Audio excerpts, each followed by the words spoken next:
Welcome to the Fantasy Audiobook. American Comics. Extracting the immortality of cancer cells at the beginning. Chapter 41. Before going to the heroes meeting, Homelander suddenly thought of Zansei in the 7-man team. It seemed that he was also a member of the Repair Alliance before. Maybe he knew the inside story of the soldier boy. Before leaving, he ordered the personnel of the intelligence center to contact Zansei, who was on a mission outside, and then he returned to the 7-man team meeting room alone. Looking at the main table in the middle, Homelander's eyes flashed with a trace of confusion, and then his whole expression became ferocious. He sat back in this position that used to belong to him, closed his eyes, and stroked the chair with nostalgia on his face, as if it was a rare treasure. Before Homelander sat in the office for long, there was a knock on the door. Knock, knock, come in. Seeing Zansei in black armor coming in, Homelander nodded with satisfaction and pointed his gloves to the side. Sit down, Shuance, we need to talk. Shuance is a mute, but he executes orders faster than anyone else. He moved his chair away and quickly sat on the chair next to the main seat. Homelander walked to the window with his hands behind his back, overlooking the night view of the city. You should know why I called you here, he said straight to the point. Shuance remained silent and did not respond. He just stood up and walked to the whetstone specially made for him in the hall, picked up a sharp dagger, and began to sharpen the knife slowly and rhythmically. The sound of metal rubbing against stone was particularly clear in the quiet room. Homelander turned around and looked directly at Shuance's black mask. His perspective eyes went straight through and stared at Shuance's eyes that pretended to be calm and evasive. Soldier Boy is back, he said. He attacked the Scarlet Lady. I need to know why. Shuance stopped what he was doing and looked up at Homelander. A complex emotion flashed in his eyes, but he quickly regained his composure. He put down the dagger, walked to the wall, and pointed at a photo. It was a photo of the teams of the past that Vought Company had put on the wall a long time ago, including a photo of the Repair Alliance during World War II. In the photo, they stood together with bright smiles.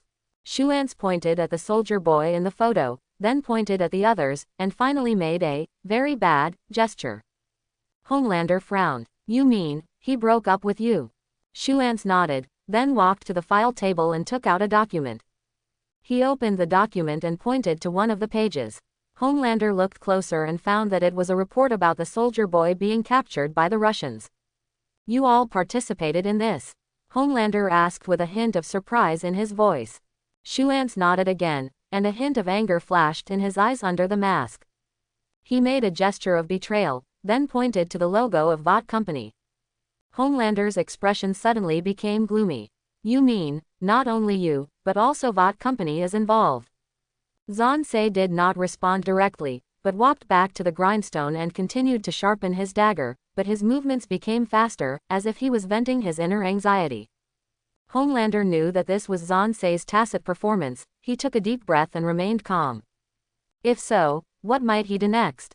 At this time, Zansei stopped his movements and looked directly into Homelander's eyes. He pointed to each person in the photo and made a beheading gesture.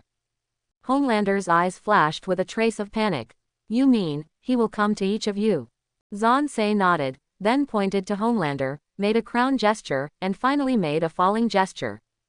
Homelander understood what Zansei meant. Soldier Boy would find the members of the 7 team one by one, and even come to deal with him in the end. Hearing this, Homelander's expression became ferocious, and he lowered his voice and said, Zansei, we must stop him. If this affects me and the company, if Walter falls, you and I will fall with him. Zansei was silent for a long time and suddenly stood up and walked in front of Homelander, holding the extremely sharp dagger in his hand. Homelander was stunned for a moment, and then understood what Zansei meant. This is Zansei's way of expressing support. He will stand on Homelander's side and help him deal with the soldier boy. Oh, thank you, Homelander said, with a touch of emotion in his voice. I know that you will always be the good brother I trust the most. Okay, you go and continue your mission first. At this point, I have to make some reactions. Zansei nodded and hurriedly left the meeting room. Hey, this guy. Homelander looked at Zansei's hurried back and felt it's funny. This loyal subordinate is really dedicated. But the truth may be completely opposite to what the people of the motherland think. Shuance walked slowly into the elevator of the headquarters building of Water Company. The disfigured face under the mask was already covered with cold sweat. He didn't even hear the intern standing in the elevator greeted him for a while. The elevator door slowly closed, and Shuance seemed to have made up his mind. Without any signs, his hand moved at lightning speed, and a sharp dagger appeared between his fingers. The blade flashed coldly under the dazzling elevator lights. The intern raised his head and was startled by the sudden movement. The next second, he was froze by the scene in front of him. Shuance didn't hesitate at all. The tip of the knife pierced his arm accurately, and blood flowed down the blade. A few seconds later, a metal object the size of a grain of rice was picked out and dripped with blood on the glove. This small device carries the absolute control of Vought Company over the superheroes, a locator implanted in the body, monitoring their every move at all times. He suddenly looked up at the stunned intern, who was trembling, as if she wanted to scream but couldn't make a sound. Zansei slowly turned around and threw the blood-stained locator into the hands of the female intern. After doing this, Zansei ignored the female intern who had lost control of her facial expression and covered her mouth with one hand, turned around and strode out of the elevator. At this time, on the other side, Butcher's car stopped outside a luxurious villa with bright lights and wine, and the sound of music that destroyed the three views kept coming from inside. "It seems that the party is going on," Butcher said sarcastically. "Are you ready to see the noble life of modern superheroes, veteran? Maybe there are good ones inside, more than 80 years. You can go there to relieve your boredom." The soldier boy held a cigarette in his mouth and smiled roguely. "Dude, I guess you don't understand my taste. Women are like fine wine, the older they get, the more mellow they become." "Old soldier, are you serious?" Busha looked a little strange, and he suddenly thought. The first thing the old soldier said when he saw the Scarlet Lady was, "You've grown old." Is he complimenting her? Forget it, America is too tolerant, let's talk about business. TNT twins, your two old friends. Now they are regular guests at this party. They are said to accept everything, such as pills and colors. These two idiots, they played more colorfully back then, but you just don't know. The soldier boy directly put out the cigarette butt with his fingers and exhaled a long puff of smoke from his mouth. "Are you sure it's here? Otherwise, enjoy the rare modern landscape, old soldier." Busha closed the car door and walked directly to the gate of the villa without waiting for the soldier boy. "A gathering of heroes. Your dad is here. 2 hours ago, it was also the house of the TNT twins at the party." Based on the clues and their understanding of Butcher, the fool, and Frankie analyzed that Butcher, who did not answer the phone, would definitely come here with the soldier boy to kill. In order to prevent innocent people here from being affected, called Xinguang, who had just got off work, and rushed to the TNT twins' mansion early to wait. But what they didn't expect was that the annual hero gathering for superheroes to vent their emotions was being held here. "Annie, do you think we will disturb their interest if we go in?" And Xinguang stood at the door a little depressed, looking at the bustling and moving crowd in the villa, and couldn't help but hesitate. "I think we should go in and see the situation," Xinguang whispered. "We don't know the layout inside yet. If something unexpected happens, we can evacuate the people." Nodded, followed Xinguang to the door and knocked. The lights in the room were dim, the music was deafening, and there was a sound of footsteps behind the door. The next second, the door was opened by a fat man with a beard. The fat man wore sunglasses and looked up and down at him standing in front of the Starlight. There was a hint of doubt in his eyes. He always felt that this face was a little familiar. We shouldn't have seen it before, right? As he said that, a thing that had mutated to the point of being like a tentacle slowly swam to MM's left shoulder, wrapped in a strange keratin layer. Seeing this scene, found that this disgusting thing was actually the skipping rope man she saw in the monitoring room of the Shulin laboratory a few months ago. Looking at the strange octopus hand, swallowed her saliva. It was really a little scary. No, we haven't seen it before. "Oh, you don't seem to be a superhuman." The fat man stared at him suspiciously, making him feel uncomfortable all over. "Actually, he's my partner. Well, he's very good, especially when it comes to eating, he's a big eater." Seeing him in trouble, Xinguang could only hold back her nausea and save the situation, gesturing with her hands. His bloody mouth can even swallow a whole one. Ahem. The fat man turned his head to the other side after hearing this, and suddenly his eyes lit up. Oh, Goddess Xingguang, I'm sorry I didn't recognize you in time, please come in, you're very welcome to the party. Looking at the fat man's warm welcome, Xingguang always felt uncomfortable all over. She could only force a smile, pinching MM's clothes, and walked in. As soon as she entered the door, what came into view were all kinds of superhumans in strange costumes dancing on the dance floor, some wearing masks, some wearing colorful uniforms, and some holding whips. Passing the corridor, the two came to the front hall. At this time, they only needed to open another door to enter the inner hall. Soam took the lead and opened the door directly. But unexpectedly, what came towards him was a large pool of white paint splashed from nowhere. Instantly, Xingguang, who was standing by, was so shocked by MM's miserable condition that he covered his mouth. Haha, oops, I can't, I need a bathroom now, right now. MM's expression instantly turned green like constipation, and he was extremely disgusted all over. The disgusting smell even made him feel like vomiting. At the same time, because Shanghai was still gathering all the churches to deal with things, the motherland was unwilling to go to the wind himself, so he sent the locomotive, which had just been restored, to the villa to check the situation. So, you are having a party. The locomotive stood with his hands on his waist, with a puzzled look on his face. Opposite him stood a middle-aged man and a woman. The man was wearing a golden open-chested pajamas and the woman was wearing a black short skirt.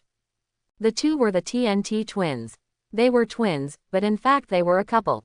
Want to try? The TNT twins took the locomotive into the villa. The scene inside shocked the locomotive, and he even took off his goggles. In his field of vision, there were all kinds of scenes beyond the normal human moral values. These scenes would never have been seen by the locomotive at ordinary times. This is really too crazy. The locomotive murmured, and suddenly felt bad, and even a little moved.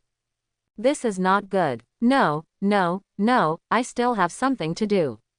The locomotive, who almost couldn't control himself, shook his head violently, and the task that the motherland gave him before departure emerged in his mind.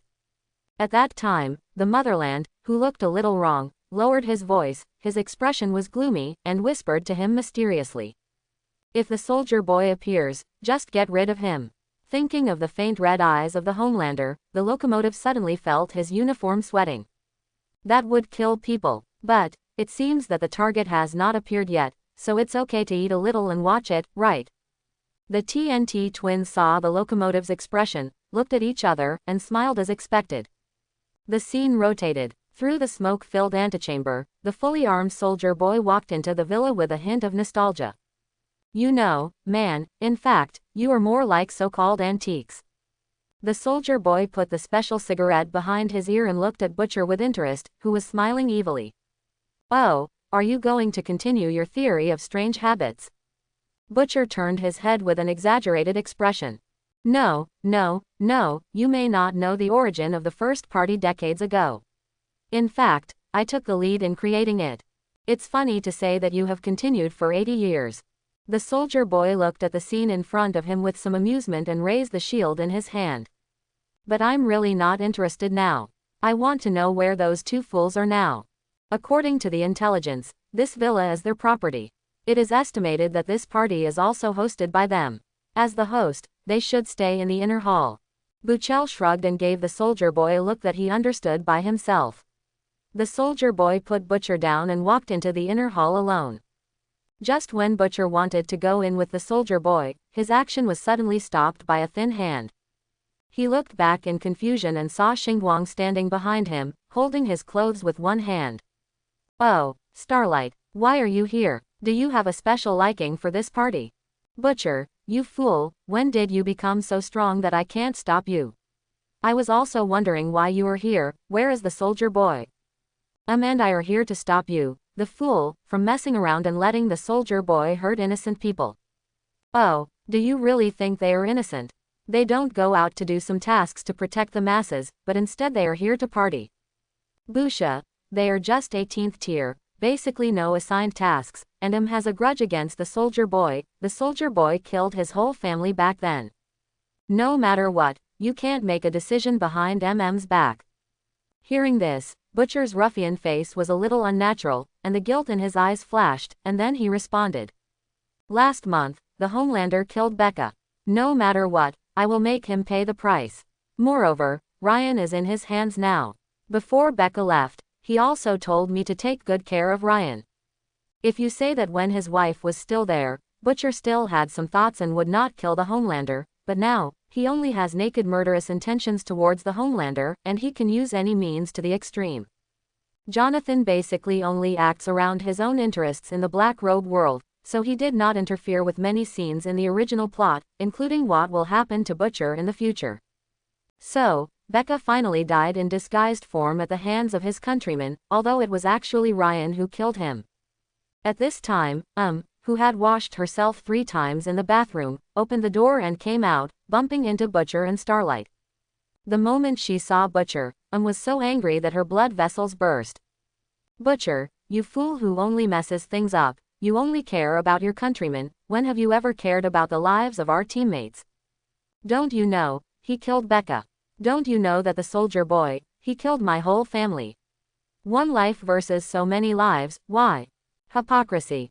Suddenly roared, her voice full of pain and anger. Why the hell can you take revenge on your countrymen, but I can't take revenge on the soldier boy? Your life is Becca's life, but what about my family? No, I can't let you go. He wants to find the TNT twins for revenge. Get out of the way, Butcher, this is my business, I said, get out of the way. Looking at MM's angry look, Butcher finally turned sideways and let him pass. You are going to die. Ignored Butcher's entanglement and walked straight into the inner court until the uniformed back of the soldier boy gradually appeared in her field of vision. Hey, old ghost. Oh, who are you? The soldier boy turned around with his shield and silently looked at him who called him. To be honest, there were only many black people in his memory, but none of them looked like this. You killed my relatives, I'm here for revenge. Hearing this, the soldier boy scratched his ears and said casually. I killed too many. Sorry, which one are you talking about? Seeing that the soldier boy had no guilt at all and said it so casually, the angry directly took out 2 gas bombs from her body, opened one of the buckles and threw it directly. The cylinder drew an arc in the air and landed accurately at the feet of the soldier boy. Then, a thick green smoke quickly spread out, completely covering the soldier boy. Showed an expectant expression on his face. He obviously thought that the poison gas was enough to weaken the soldier boy's physical strength, but in fact, the gas bomb was of no great use. As the smoke slowly dissipated, everyone heard the soldier boy's leisurely inhalation. The soldier boy was standing there leisurely, as if enjoying a fine cigar. Ah, so comfortable. The soldier boy grinned, with a dangerous light flashing in his eyes. Thanks for the treat, man, this poison gas is stronger than the cigarettes I usually smoke. Let me tell you, you can't do anything to him. Buchel spread his hands aside, which made him very angry. He really couldn't do anything to the soldier boy now. If he had known earlier, he would have brought some big guys with him. The soldier boy on the other side saw that didn't continue to move, so he ignored her and turned around to walk towards the inner court. Soon, he met his 2 old teammates. Without any extra courtesy, he directly stated his purpose. He only wanted one answer, who leaked the plan back then. The TNT twins saw the soldier boy coming to the door, knowing that they couldn't leave, so they told the soldier boy everything about the black informant back then, just asking the soldier boy to let them go. Just when the 2 sides were talking harmoniously, a burst of Russian music suddenly came from the radio next to them. Hearing the music, the soldier boy's reaction was immediate and intense. His body stiffened instantly, and his eyes changed. It was empty, as if it was pulled back to the nightmare laboratory in an instant. Seeing that the soldier boy was in a bad state, Butcher was the first to realize the danger. This old soldier's PTSD must have occurred. Run. Quick. Before the few people ran far, a powerful orange energy wave burst out from the soldier boy's body, the surrounding glass shattered, the furniture overturned, and the whole villa collapsed rapidly. At these junctures, it was still Xingguang and the locomotive that were performing first aid. Xingguang was responsible for breaking large pieces of debris with electric light, and the locomotive was saving the acquaintances he knew in the River Crab Club. But the people who could be rescued were few after all. Most of the superhumans were severely injured in the violent explosion, with broken limbs hanging on the ruins, and some half-dead superhumans were wailing. Among them, a superhuman termite with a shrinkable body was still wriggling on the ground, when a boot that fell from the sky suddenly snapped him and trampled him into a meat paste. It was the Homelander who came to the rescue after receiving the news from the locomotive. He walked between him and the soldier boy, his blue cape fluttering in the wind. The appearance of the Homelander changed the atmosphere again. The Homelander looked around and finally locked his eyes on the soldier boy. There was a complex light flashing in his eyes, both admiration and jealousy. "Soldier boy," the Homelander said, with a hint of excitement in his voice. "Finally I meet you, you know. I have always regarded you as my idol, and I have watched your movies no less than 100 times. You are the only man as strong as me."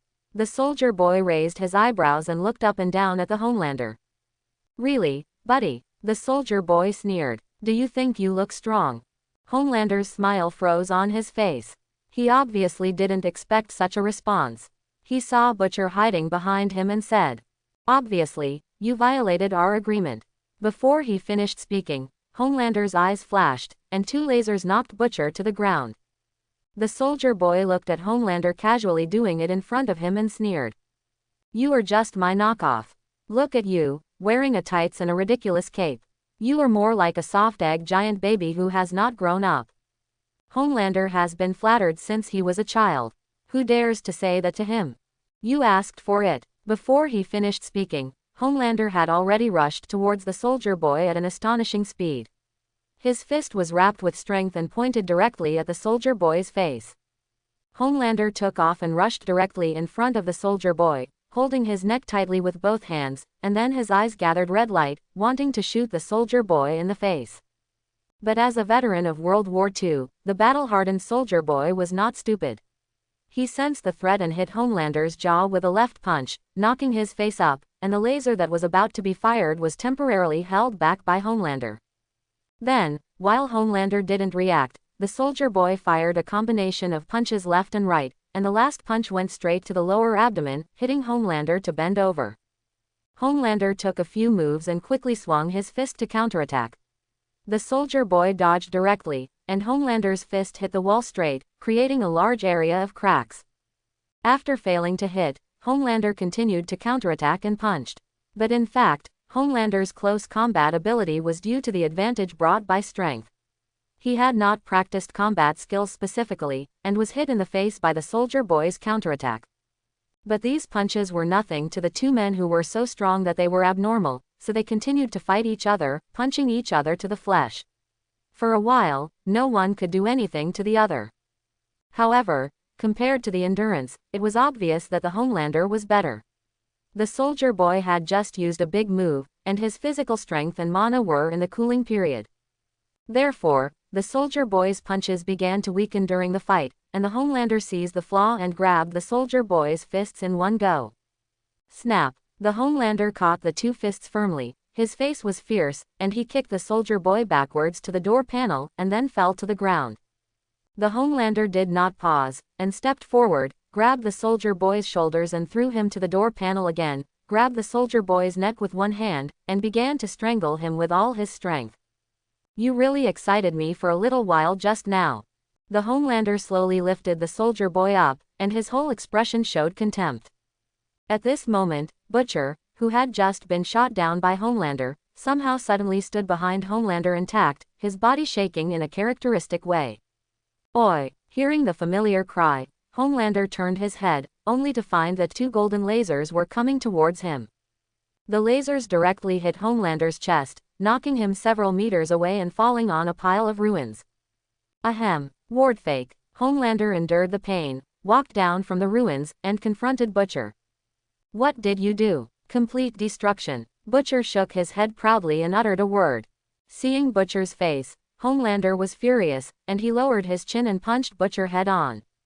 Butcher was not weak against Homelander now. He had been injected with temporary compound number 5 before he came, and his physique was almost the same as Homelander's. His ability to withstand beatings was quite amazing. Homelander's continuous combination of punches hit Butcher's face and body, but it didn't cause him any special pain. Instead, Butcher fought back fiercely, and the swift force directly knocked Homelander back a few steps, and even started to sneak attack Homelander with golden lasers without any martial ethics. Homelander moved back, flew up and floated in the air, and then Butcher and Homelander's eyes flashed, and the golden and red lasers collided with each other, and the whole villa was lit up with dazzling light. Just at this time, the soldier boy suddenly jumped up from behind Homelander, dragged his body down without any martial ethics, and then swung it and smashed it on the door panel beside him. While Homelander was still climbing up in a mess, the soldier boy grabbed Homelander's face and slapped him several times. Seeing this, Butcher on the side also ran up to join the group fight. However, Homelander's state is still very fierce now. Facing the successive attacks of two people, he can still repel the two and find an advantage. Soon, he directly broke apart, kicked the soldier boy aside, and grabbed Butcher's neck with both hands, making him breathless. At this critical moment, Huey, who was unexpected by everyone, suddenly appeared in front of everyone naked. The three people present paused for a second in shock. Huey, what are you doing here? No, buddy, what are you doing by coming to the battlefield naked? Although the capital is indeed good. But this is not a suitable occasion, right? Before everyone could react, Huey flashed again and knocked Homelander away. Homelander, who got up, touched the dust at the corner of his mouth, and his whole face became gloomy. This group of fools who don't talk about the spirit of contract. With red eyes, the laser shot towards Huey quickly, but Huey dodged it with a flash. Just as Homelander wanted to chase, the soldier boy and Butcher, who had just been knocked down by Homelander, stood up and rushed straight towards Homelander. The soldier boy swung Homelander's legs and smashed them down, and Butcher pressed Homelander's arms from behind. But Homelander's strength was so great that the suppression of the two people did not completely play the role of subduing him. Seeing this, Huey on the side also flashed and followed up, pressing on Homelander's shoulders. Seeing that Homelander was temporarily controlled, Butcher hurriedly shouted, "Old soldier, do it." The soldier boy understood and quickly condensed energy in his chest, and the slowly accumulated orange light pressed against Homelander's back. And Homelander felt the heat behind him, and hurriedly struggled hard, his eyes burst into red light, and his mouth opened as wide as possible. Seeing that the energy of the chest cannon was accumulating more and more, Butcher looked at Huey on the side. "Huey, get out of here." But Huey felt that he could still play a role if he stayed. No way. Just when everyone was struggling, Homelander suddenly burst out with unprecedented strength in the face of crisis, directly broke free from the three people, and then rushed out of the glass dome at the top at the fastest speed, and successfully escaped from the villa. Only the sonic boom left by Homelander's flight remained in the sky. Whew. Several people were panting and lying on the ground, almost exhausted. Homelander. He actually let him run away. Really, I'm exhausted. Huey, how did you suddenly appear here, and temporary compound number 5 is in my hands, where do you get your superpowers? Actually, Jonathan still has some temporary compound number 5. He said you might be in danger, so I rushed over immediately. This son of a fool Jonathan. Didn't he tell you that temporary compound number 5 has side effects? He seems to have said. If it's a healthy person, then there's no problem. It will induce, or even worsen the existing diseases in the body. Before, Annie took me to do a special physical examination. By the way, where are and Annie? At night, a cordon was set up outside the ruins of the villa. At the door of the original villa, there was a row of dead superhumans, all covered with white cloth, without a trace of life. Walking through this open-air morgue, Xinguang watched a seriously injured superhuman get on the ambulance, and then came to him with a sigh. Let's get started. Xinguang's eyes flashed with an inexplicable light. Now Butcher and the others have left, and it just so happens that I am the only superhuman present. I don't know why the locomotive was also sent to the hospital. Annie, listen, this is not a good idea. Hugged her chest, her face a little solemn. My motherland helped me become an American sweetheart, he will regret it. Xinguang took a deep breath, opened the live broadcast room on his mobile phone, and then handed the phone to him, with tears flashing in his eyes. Had no choice but to grab the phone and point it at Annie. Are you ready? Xinguang calmed down and started talking to the camera. I'm in Montpelier, Vermont right now. 12 superheroes and civilians are dead, and many are injured. Homelander and Vought will tell everyone that this was done by the supervillains and they have solved the problem. Actually, they didn't. At this point, Starlight continued to organize his words. This was done by Soldier Boy. I know this sounds like nonsense, but Soldier Boy doesn't care about protecting Americans, and he may never have cared. It can be said that most superheroes don't care about you at all, they only care about their own image. And Homelander is the worst of them. These words were like a heavy bomb, which instantly caused an uproar on the internet. Netizens discussed in the comment area, and various horrified expressions kept swiping the screen. He hurt a lot of people, and he also did something to Queen Maeve. I don't know how they will deal with me after I tell the truth, but I will continue.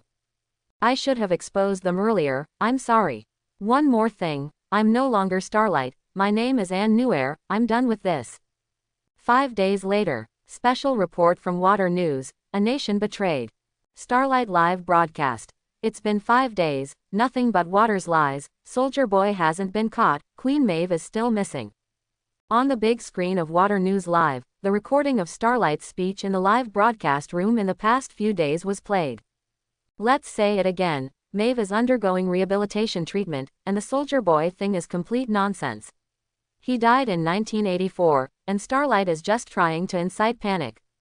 Ashley, who is in charge of the public relations of the Seven, sat in the live broadcast room, looking very imposing on the surface, but doing public relations with a guilty conscience.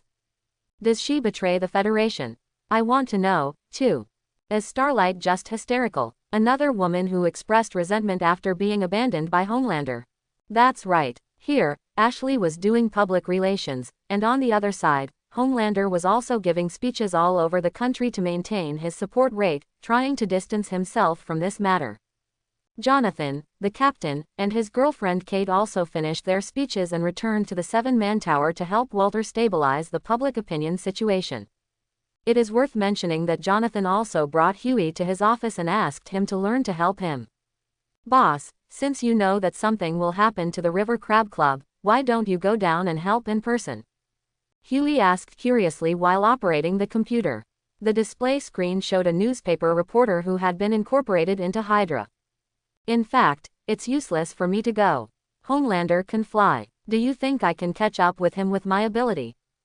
Jonathan held the black coffee that Kate brewed by hand and blew it gently. That being said, Jonathan is actually not afraid of Homelander's strength. His biggest goal now is to take over the water company. If he rashly breaks off relations with Homelander and goes to war, then water can only be treated as cannon fodder. Rather than letting Hydra start from scratch as a newly built company, it is better to embrace the whole package directly. Jonathan calls this a catch-all. Therefore, Jonathan let the plot develop on its own and enter a state that can be controlled and not derailed. Not only that, water is now in a public relations crisis. As the future owner, Jonathan must of course make good use of the newly incorporated Hydra reporters to write news and control the group's public opinion. But this does not include Homelander. You know, to really control Vought, you need to deal with two people. The first one is the current group executive president Stan Edgar. Jonathan doesn't have to worry about this, because his good son Newman will soon backstab him. In order to cooperate to become president, she turned Vought into Homelander's one-man show. The second one is our sunny boy Zubao. He grew up in Vought since he was a child, and has long regarded Vought industry as his own forbidden fruit, so if there is anything that endangers his position, he will do whatever it takes to get it back on track. The reason why Jonathan does not control Homelander's public opinion is also very obvious. He just wants to watch Homelander slowly lose what he cares about, and then break the defense. At that time, he will definitely fight back against Jonathan with his teddy, just like Homelander sent terrorists injected with temporary compound number 5 to attack him. At this time, Jonathan has a legitimate reason to fight back, and finally defeat Homelander and take over Vought Group. Now, we just have to wait for Zoo, the big fat fish, to slowly take the bait and see when he will bite the bait. On the other side, at the home of Legend, the former vice president of Water. Butcher walked out of the room helplessly and said to Legend, who was watching TV. "Old Ghost, the old soldier said there is no lubricant. Oh, the visitor is annoying, I was annoying from the beginning. Why, Old Ghost, isn't he the most popular superhero of your time? You two have known each other for so many years. Remember the news about the Normandy landing? In fact, 2 weeks after the Normandy landing, the publicity was just a photo shoot, and he didn't even go to Germany. Spraying water with a fire hose in Birmingham, practicing shooting at Kent State University, and there are even rumors that he giving Kennedy a head massage. They call it a good time. Old Ghost, it seems that you guys and Walter have always been so shady. The problem is, Americans need hero worship. What can we do? We can only cover up the dirty side and create a mythical soldier boy for ourselves. Because of promoting this fairy tale, I have become rich. So he hasn't come out yet. I don't know. It's been a day, and your two nannies in their 70s are still in there. Butcher shrugged and gave Legend a helpless look. 8 days later, presidential candidate Robert Singer's campaign rally was in full swing. The scene was crowded with supporters holding placards and shouting his name, and the air was filled with excitement and anticipation. In the crowd, Victoria Newman stood elegantly in a deep V-white striped women's suit and an American flag brooch. Her long brown-black hair shone in the sun, and the aura of a superior was quite embryonic. Beside her, her new boyfriend was holding her thin little daughter with a retro complexion, curiously watching the person who was about to appear on the podium. Suddenly, a noise broke out in the crowd, and everyone's eyes turned to the stage. The Homelander slowly walked onto the stage, his iconic red, white and blue uniform shining in the sun. His blonde hair was neatly combed behind his head, and his expression was calm. Dear friends, I'm sure you all know about Starlight's alleged involvement in human trafficking. Homelander said, his voice high and inflammatory. Yes, I think she interfered with the Starlight home for runaway teenagers, and this was purely coincidental. The crowd in the audience began to whisper. Confusion and disdain appeared on everyone's face, and occasionally there were people shouting, trying to clear Starlight's name. Oh, please, isn't it obvious? Homelander continued. Those poor children, they disappeared after entering her charity, and no one saw them again. It's terrible, but we must face the truth. No matter how ugly the truth is, Starlight is a wolf in sheep's clothing, nothing less. She lied to me, she lied to you, we were all lied to by her. Right, now, she wants to bring me down. Why? The scene was suddenly in an uproar. People began to whisper to each other, with disbelief written all over their faces. Victoria frowned. She was keenly aware that things were heading in a dangerous direction. Because, if I am removed, no one can stop her, no one. She knows it very well. Homelander gestured with both hands, his words became more and more intense, and the accusations became more and more absurd, but the audience at the scene just bought into this and agreed. Do you think the media at the scene will report it?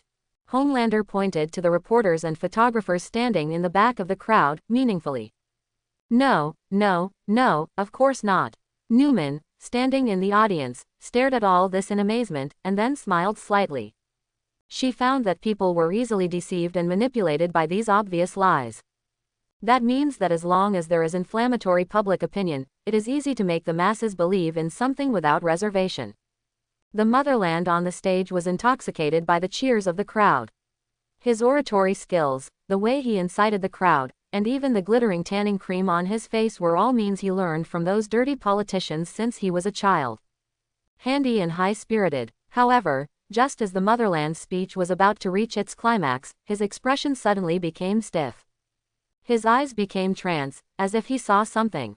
At an angle that the audience could not see, the motherland's hands began to tremble slightly. In his field of vision, a familiar bearded ruffian face suddenly appeared in the crowd. It was the face of the soldier boy.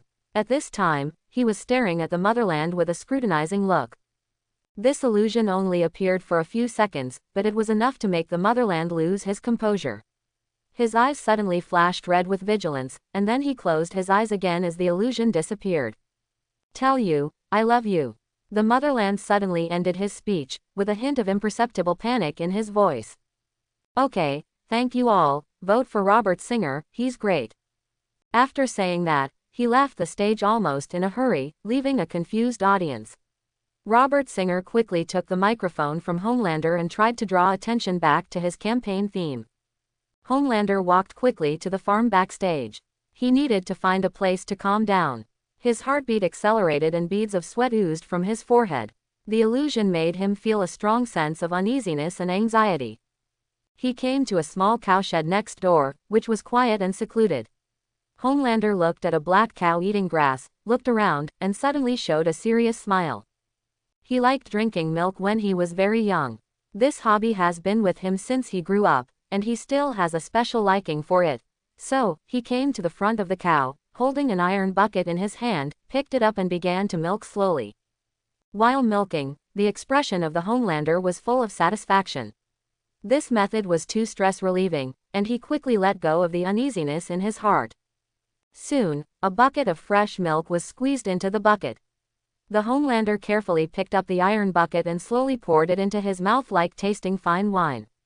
Simply drinking milk is the ultimate enjoyment. But at this moment, a familiar voice came from behind. "Didn't you have breakfast?" No, this cow is in pain, I just want to help."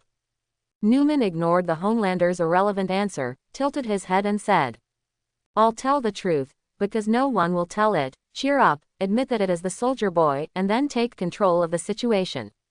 Hearing Newman's words, the Homelander gave a fake laugh and slowly put the milk bucket on the ground. "You think I didn't control it? Yes, you just spent 20 minutes complaining about Starlight, but didn't say a word about the next president. You are Homelander. Hold on, don't hit me with a big stick, this situation is..." Homelander didn't have the patience to listen to Newman's nagging, and quickly stretched out his right hand and directly strangled Newman's neck. "Sorry, please continue." Homelander's face turned serious. "You need someone you can trust. Someone like you. I got rid of Edgar for you, attacked Wujin, and assassinated the Church of the Gathering, and I paid a lot for it. What I proposed. It's a completely transactional relationship. You do me a small favor and I will help you. Just like you said last time." Homelander frowned. "What is your basis?" Victoria struggled to take out a folded paper from her pocket. "This is what you want." She handed the paper to Homelander. Homelander opened the paper with one hand, glanced at it, and his expression changed drastically. "Where did you get it?" "It has been a week since the last speech at the campaign meeting. During this week, many things happened that made the motherland feel very headache and irritated." Xinguang returned to the 7 team to pack up and resign. When he was about to make an explanation, Xinguang pointed the 190 million live broadcast camera at him, so that he could not get angry. Outside the water building, followers of the Starlight House have been shouting and cursing at fans who support them for a week. They held several signs that read, "Fight like a girl," and imitated posters that encouraged female labor during World War II with titles such as, "We Can Do It," "Follow the Light," to protest. Maeve also escaped while being escorted and disappeared. What's even more outrageous is that the only trusted Shuance pulled out the positioning chip on his body and disappeared inexplicably. The day before yesterday, he suddenly returned to the 7 Lighthouse and expressed his determination to defeat the soldier boy together. But fortunately, these days, the only thing that made Homelander happy was that he found the safe house where his son Ryan lived through Newman's paper. He used fatherly love to influence Ryan and brought this son who was born with his superpowers back to his side to take care of him.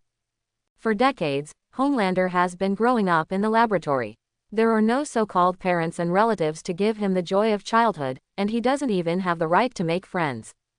Therefore, he attaches great importance to blood and family affection. With such a son, he can tolerate all the troubles temporarily.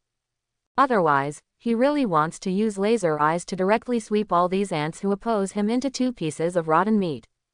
At this moment, his landline suddenly rang, and Homelander picked it up and pressed the button to connect. "Homelander, someone called you and claimed to be a soldier boy." Hearing the key words, Homelander's face changed and his mouth opened and closed. "Well, you come in." "Hello, is it really you?" Homelander was a little uncertain. "It's me. I found some new information. I think we should talk." Hearing this, Homelander was a little angry. He wanted to negotiate casually after the fight. "Don't be so self-righteous. You were just lucky that time because you ambushed me." Homelander recalled the scene of his defeat, and his whole expression became tense and excited. "In the fall of 1980, I was called to Walker Baum's laboratory for an experiment, a bullshit experiment on genes. What? That year I put an important object into the cup. It turned out that Walker Baum had a child, born in the spring of 1981, a boy.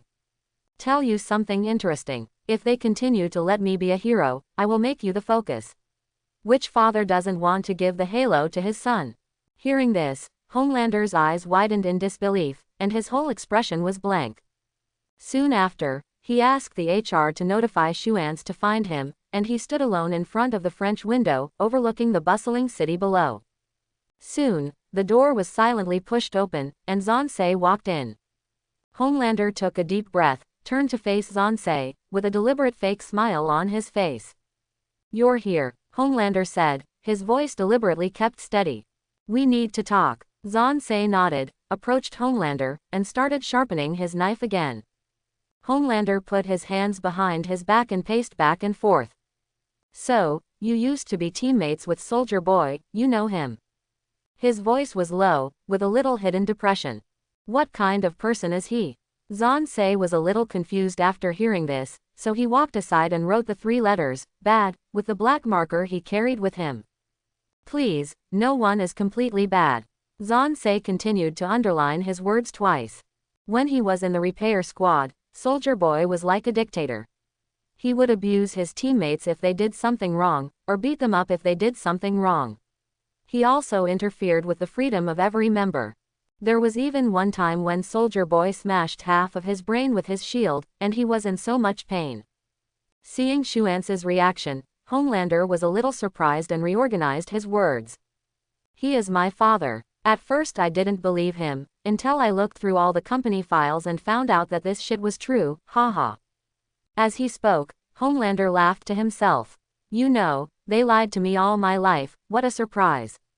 What I needed most when I was a child was a father, but you've been hiding it from me, and now Homelander was immersed in his own emotions, but when he turned around, he found that there were new words on the A4 paper in Xuan's hand.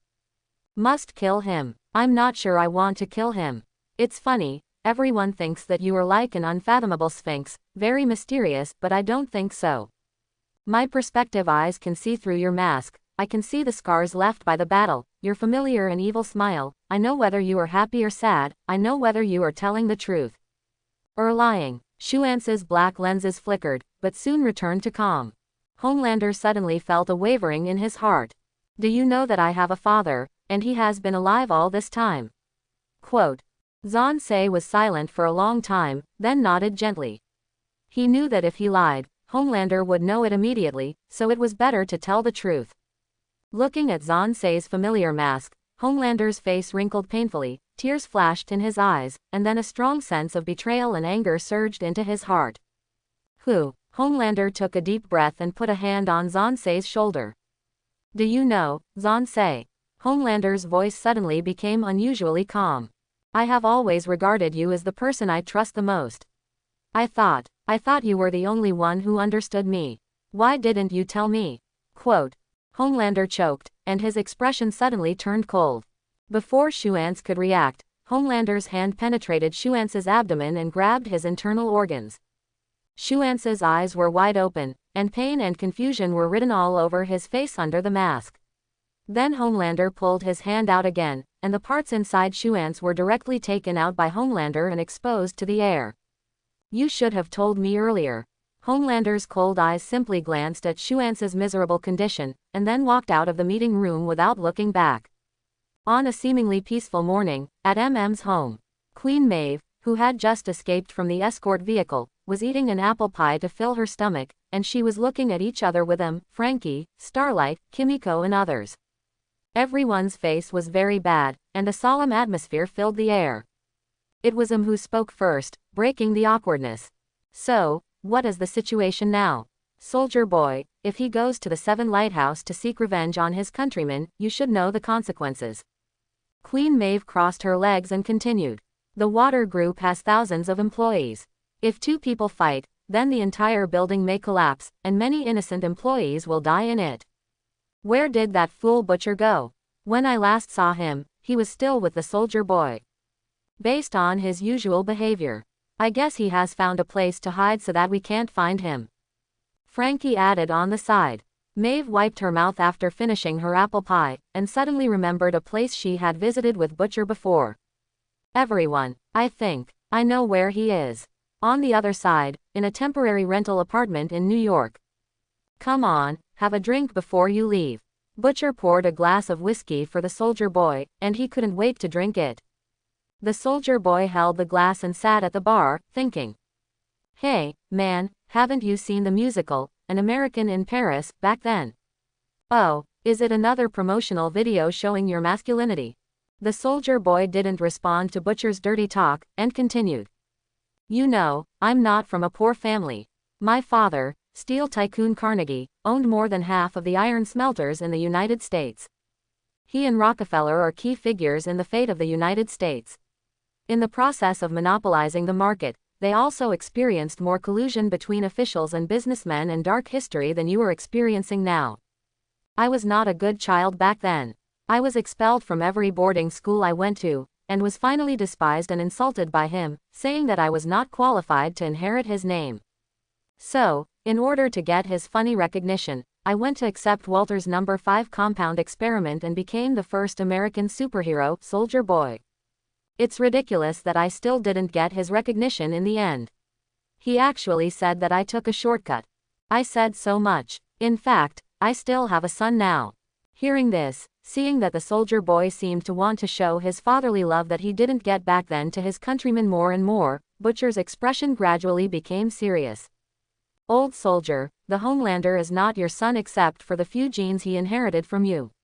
You were captured by Walter in order to create a substitute that can be controlled at will. Don't you think it's a bit ridiculous that you still care about this blood inheritance at this time? He tortured you for so many years, and you still want to forgive him. The soldier boy remained silent after hearing this, and then he went somewhere to smoke American Special cigarettes. Just when Butcher wanted to go into the room to catch up on his sleep, the door of the house was suddenly knocked. Butcher yawned and opened the door, but was surprised to find that his best friend Queen Maeve was standing outside, looking at him expressionlessly. Hey, Maeve, what are you doing? Before Butcher finished speaking, a familiar strong figure suddenly jumped out from the side of Maeve, and quickly held a cold black tool against Butcher's jaw. Be careful. Shit Butcher, do you think I can't find you? Hand over the soldier boy now. Said sternly. Butcher was shocked, but before he could react, Queen Maeve had the upper hand and threw the poison perfume out of the window and disassembled the pistol of breast milk. At this moment, the soldier boy who went outside to smoke special cigarettes just came back and saw this scene. You want to come and catch me? In fact, I just want to kill the Homelander. Quote? Maeve, that's not what you said just now. Was a little upset. Didn't they discuss it before coming here? Kill or subdue the soldier boy, so that he can directly stop him from going to the 7-man tower to seek revenge on the Homelander. Maeve looked at Butcher who had just escaped and said, I have no way out. In order to stop the Homelander, I am willing to pay any price. The soldier boy is also an important force. No, Maeve, this can't be. Yes, it's too uncontrollable. There are thousands of people, which is not a small number. Xinguang also said, there's nothing I can do. I may have been too indulgent of the Homelanders in the past, which led to the current chaos. I'm sorry. You guys, go to the vault first and stay there. Listen, Maeve, it's too dangerous. It's better with us here. Maeve didn't respond, but glanced at the group of people. Except for the soldier boy, Butcher hadn't given himself the temporary number 5 compound yet, so there was no one for her to fight. Therefore, Frankie, Kimiko and Xinguang could only be locked up in the vault and wait for someone to rescue them. In the water building, Homelander walked to Ashley's office. His face was gloomy, and his eyes revealed a cold murderous intent. Ashley saw Homelander coming in, and she couldn't help but feel a surge of fear in her heart. I killed Shuans. Quote, Homelander admitted lightly. His tone was flat, as if he was talking about a trivial matter. What? Ashley's eyes widened, she couldn't believe her ears. Black has always been the most capable and practical candidate in the 7-man team, and he has the support of a lot of people with language barriers. This person who can increase the support rate by a few percentage points was just killed by Homelander. Homelander ignored Ashley's shock and continued. When I first stood on the stage, everyone said that I would have my own superhero team, but now. Vought gave the captain position to an unknown waste who can only attract attention by speaking, and he also poached Deep Sea, leaving a half-dead locomotive. Is the 7-man team still a signature now? Ashley, you call up all the superheroes who are currently active in the second line. Soldier Boy is about to come to the 7-man tower. I need some help to prevent accidents. Quote. A hint of ruthlessness flashed in the eyes of the motherland. Although the Soldier Boy had cast a shadow on him, he didn't care about his lack of martial ethics. The recognition of relatives might go smoothly, or there might be a crisis. If there is betrayal again, don't blame me for turning against you. Since Homelander was the former captain of the 7-man team and his influence was still there, Ashley dared not disobey his orders. So, she could only follow the order and use the official website system to send a call to every second-tier hero, asking them to rush to the 7-man tower within a limited time. Coincidentally, Shanghai, who was dealing with the remaining matters in the Gathering Church at this time, also received the notice, and many superhumans who joined the Gathering Church were also notified. Shanghai, who received a large-scale call, saw that the incident happened suddenly, and naturally did not dare to neglect it. While asking his wife to drive a Porsche to pick him up, he did not forget to call Jonathan. At this time, Jonathan was visiting the newly built Hydra organization with Huey. The headquarters of the organization was located next to the Gathering Church. There were 7 floors in total, and the number of floors was the same as the lucky number in the West. The building stood here, attracting attention while facilitating cooperation between the two sides. Boss, this piece of land is not cheap. You superheroes really make money. Huey pinned a brooch with the Hydra logo on his chest, curled his lips, and complained a little speechlessly. You know, when he worked in a video store before, his salary was less than $700, and after tax, he had almost no money in his hands. Later, he joined the Black Robe Pickets halfway, and there was no stable salary at all. All the expenses of the team were paid by Butcher to Colonel Mallory for activity funds. The team members' meals and accommodation were all paid together, not to mention their spare time. Only his girlfriend Xingguang made a little money by doing superhero work and live streaming as an internet celebrity, but he also has dignity, and he can't do things like eating gigolos. So, when he saw Jonathan, a dog-rich man, Huey's 3 views were opened, and he almost joined the Rich Avengers. According to the information on Vought's official website, Homelander's monthly income is only $100,000. Where did Jonathan get so much money from? I can only say that maybe Homelander is not interested in money. If he wants to make a profit, I'm afraid he will make much more money than me. Okay. Ring, ring, ring. Huey's cell phone suddenly rang. This is Huey Campbell. What did you say? Seeing Huey's startled look, Jonathan turned around and asked. It's Annie and the others. They were trapped in the vault by Soldier Boy, and then Maeve took Soldier Boy and Butcher to the 7-man tower to find Homelander. Oh, Jonathan heard Huey's words and knew that it was time for Soldier Boy to fight Homelander. In the end, Soldier Boy's 3 views collapsed because of Butcher's words to protect his son, and he fought 3 people alone. In the end, Maeve died together with him and faked her death to escape and retire. This plot had no effect on Jonathan's arrangement. Just when he wanted to wave his hand and say that nothing happened, a call suddenly came to his mobile phone. Hello, Woojin, this is Shanghai. Homelander suddenly summoned a large group of second-tier heroes, and the locomotive gathered in the water tower. In addition, it was announced that the 7-man tower was about to be threatened and a press conference was to be held.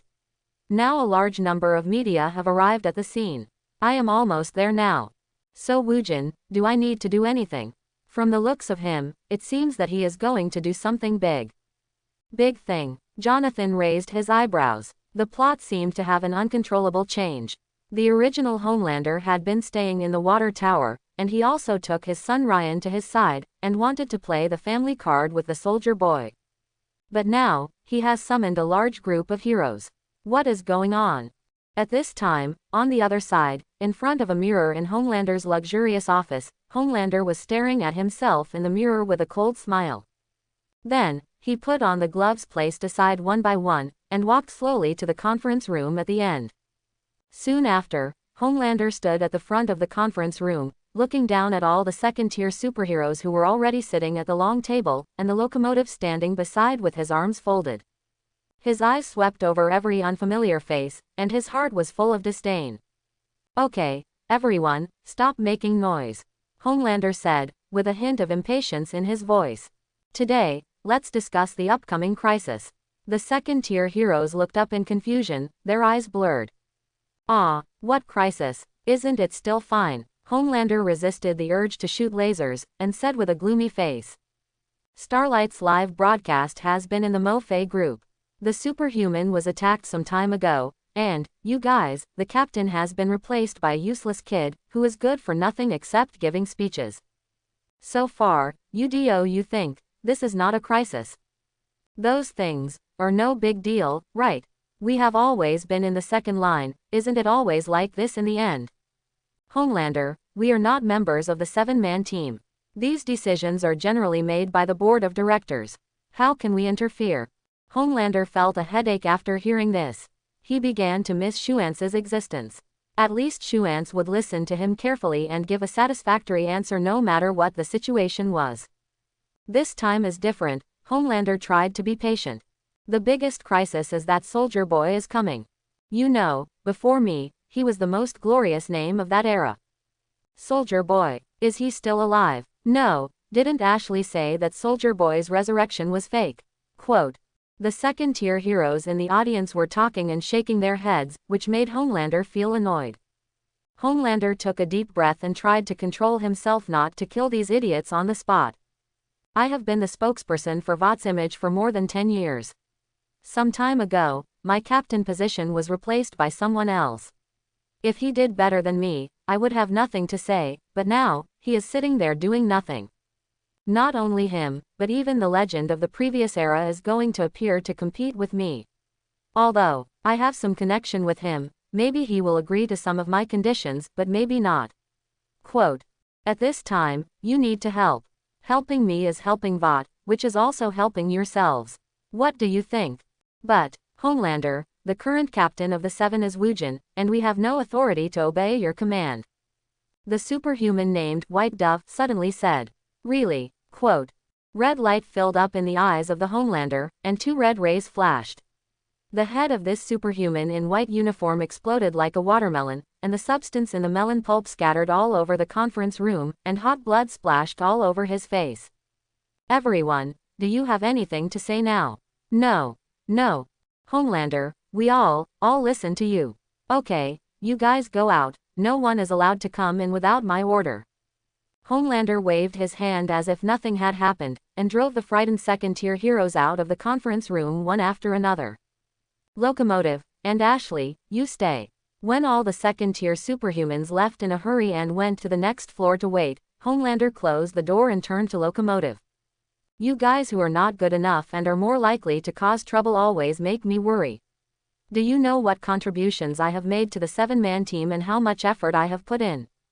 You, Locomotive, you killed your own kind, Blue Falcon. Do you know what this means? You always think about your ridiculous human race, and your mind is full of the paste formed by compound number 5, and your strange heart." Homelander began to attack. His eyes were full of irritability, confusion, and extreme disgust with stupidity. The Locomotive was scolded and could only lower his head obediently, not daring to look into the eyes of the motherland. He knew that he had indeed done too much this time. But, that was his brother. If he didn't take revenge, he would not be worthy of being called Locomotive. "And you, Ashley, you are wearing a wig, right? Hurry up and tear off that fake skin, immediately, right now." Ashley was a little unbelievable when she heard it. With trembling hands, she slowly took off the wig that seemed lush on her head. Wow! After pulling off the wig, only a few strands of fragile hair were left on her head, and her eyes were already red with tears. Since Ashley came to the 7-member team to take charge, except for Jonathan and Kate, who made her particularly worry-free, every other member, including the motherland, gave her a headache.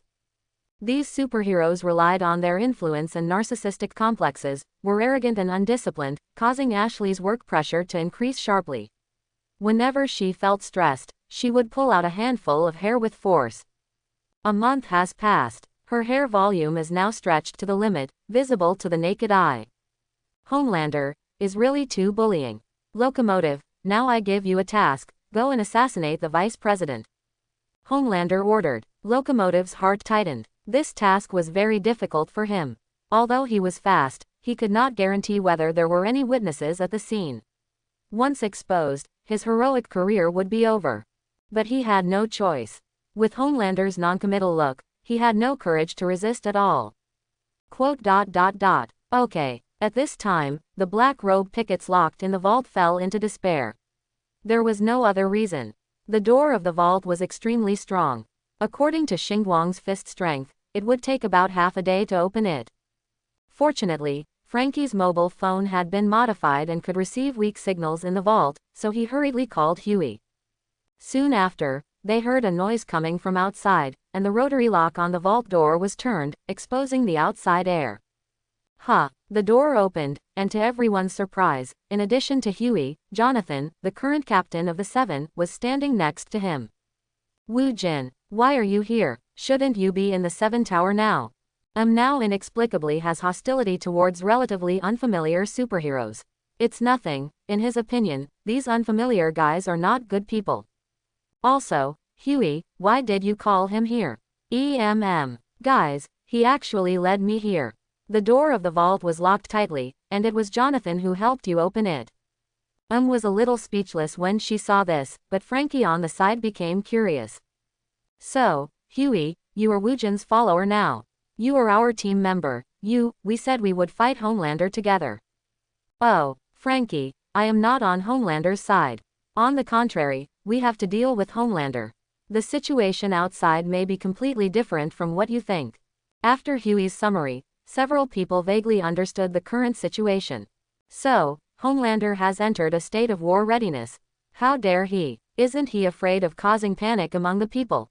Xingguang's face wrinkled. What kind of press conference is this fool holding? For the current tense situation, the Black Robe team did not delay and hurriedly prepared to set off to Water Tower to rescue people. Under the old and dilapidated apartment they rented, two supercars rushed away with angry voices, attracting the attention of the surrounding eyes and watching them go away. The elevator on the 82nd floor of the water building was opened. Queen Maeve, Butcher and the soldier boy walked out of the elevator together and their faces were all covered with blood stains. They walked through the empty office and came to a relatively empty file room. Unexpectedly, Homelander had already put on his combat uniform and was waiting here, with his hands behind his back and his eyes full of scrutiny. Oh, you fool, you come to die so early. Butcher shook his head with a hideous evil smile on his face. Queen Maeve stood with her hands on her waist, staring at Homelander, her eyes burning with hatred. However, Homelander, who pretended to be calm, was not much better than them. He just received a call from the soldier boy last night, and thought he could confirm the family relationship and see if the fatherly love that was originally missing could be found.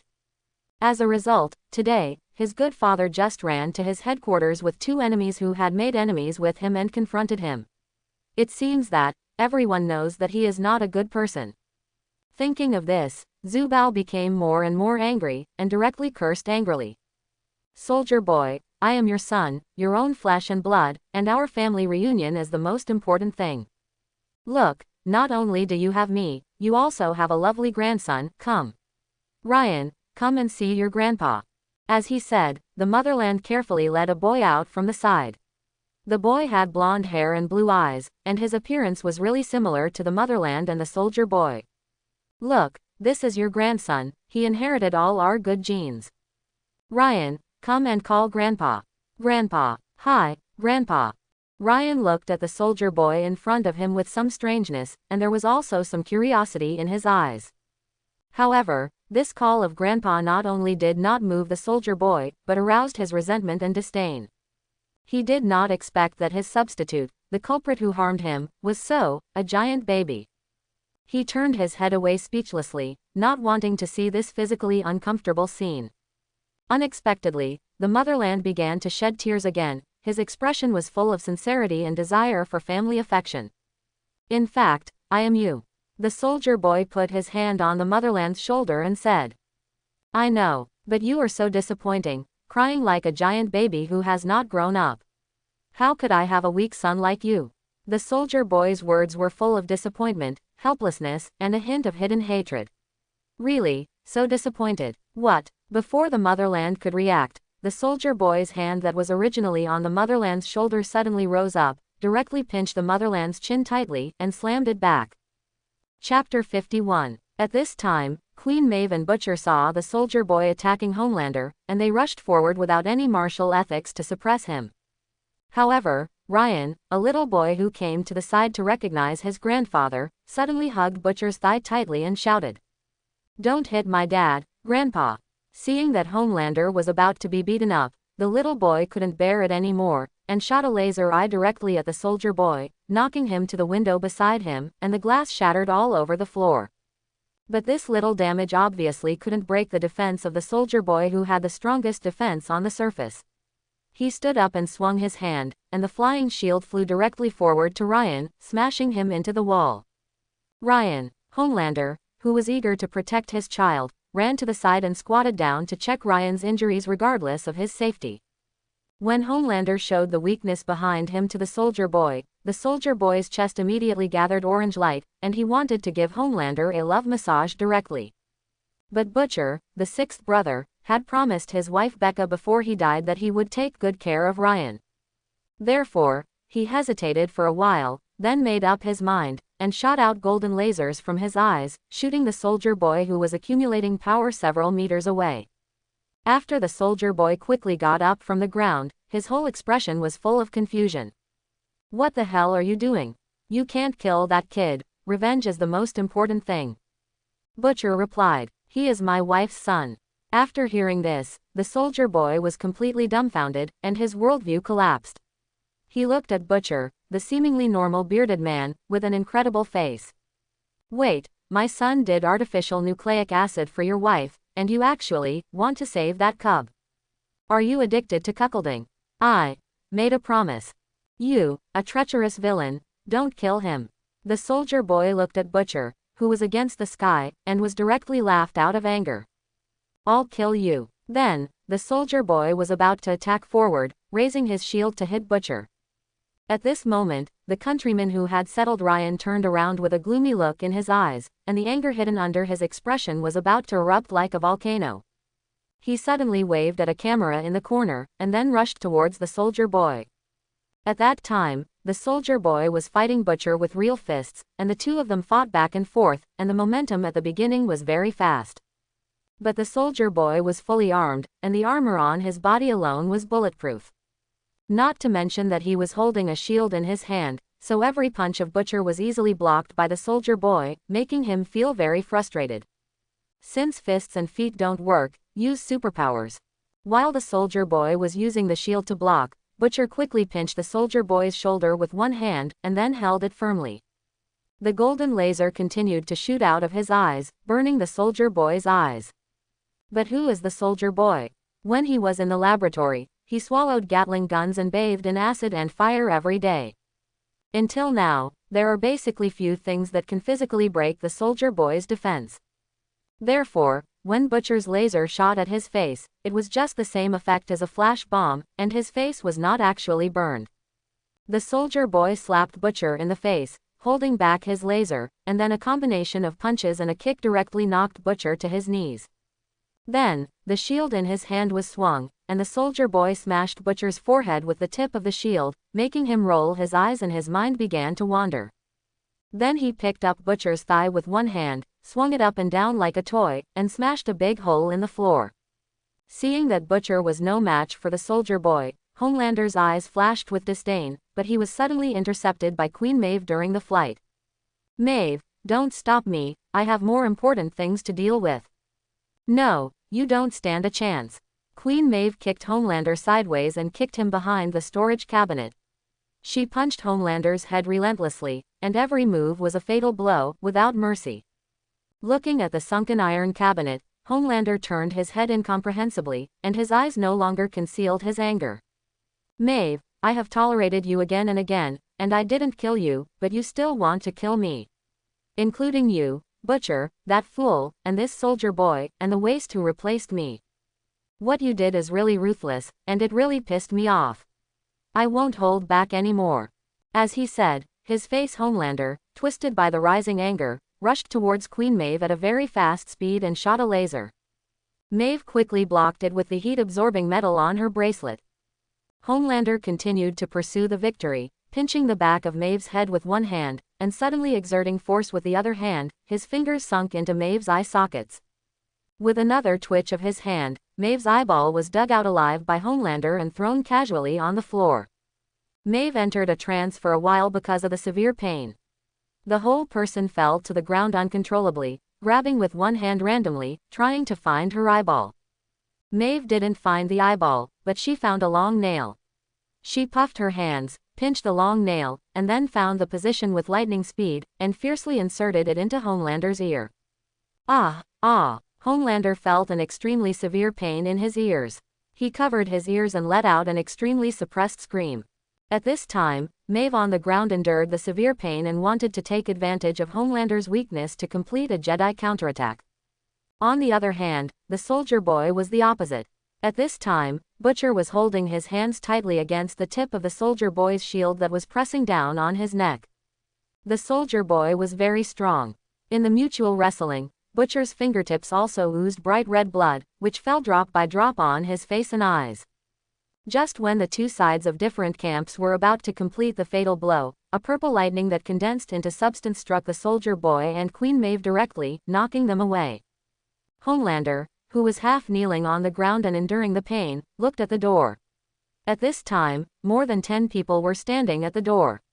Except for a short-haired woman who led the way, the others were all second-tier heroes who Homelander had called for a meeting today. "Sorry, countrymen, we are late.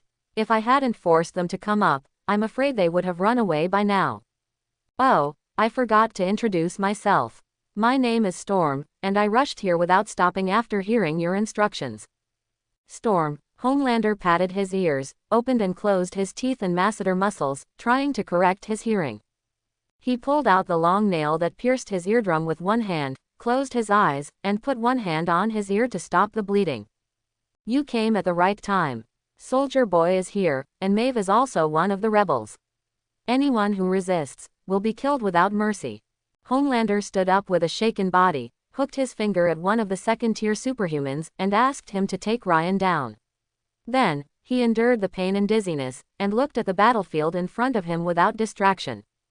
"The current situation is 11 against 2, and I don't know what camp Butcher is in.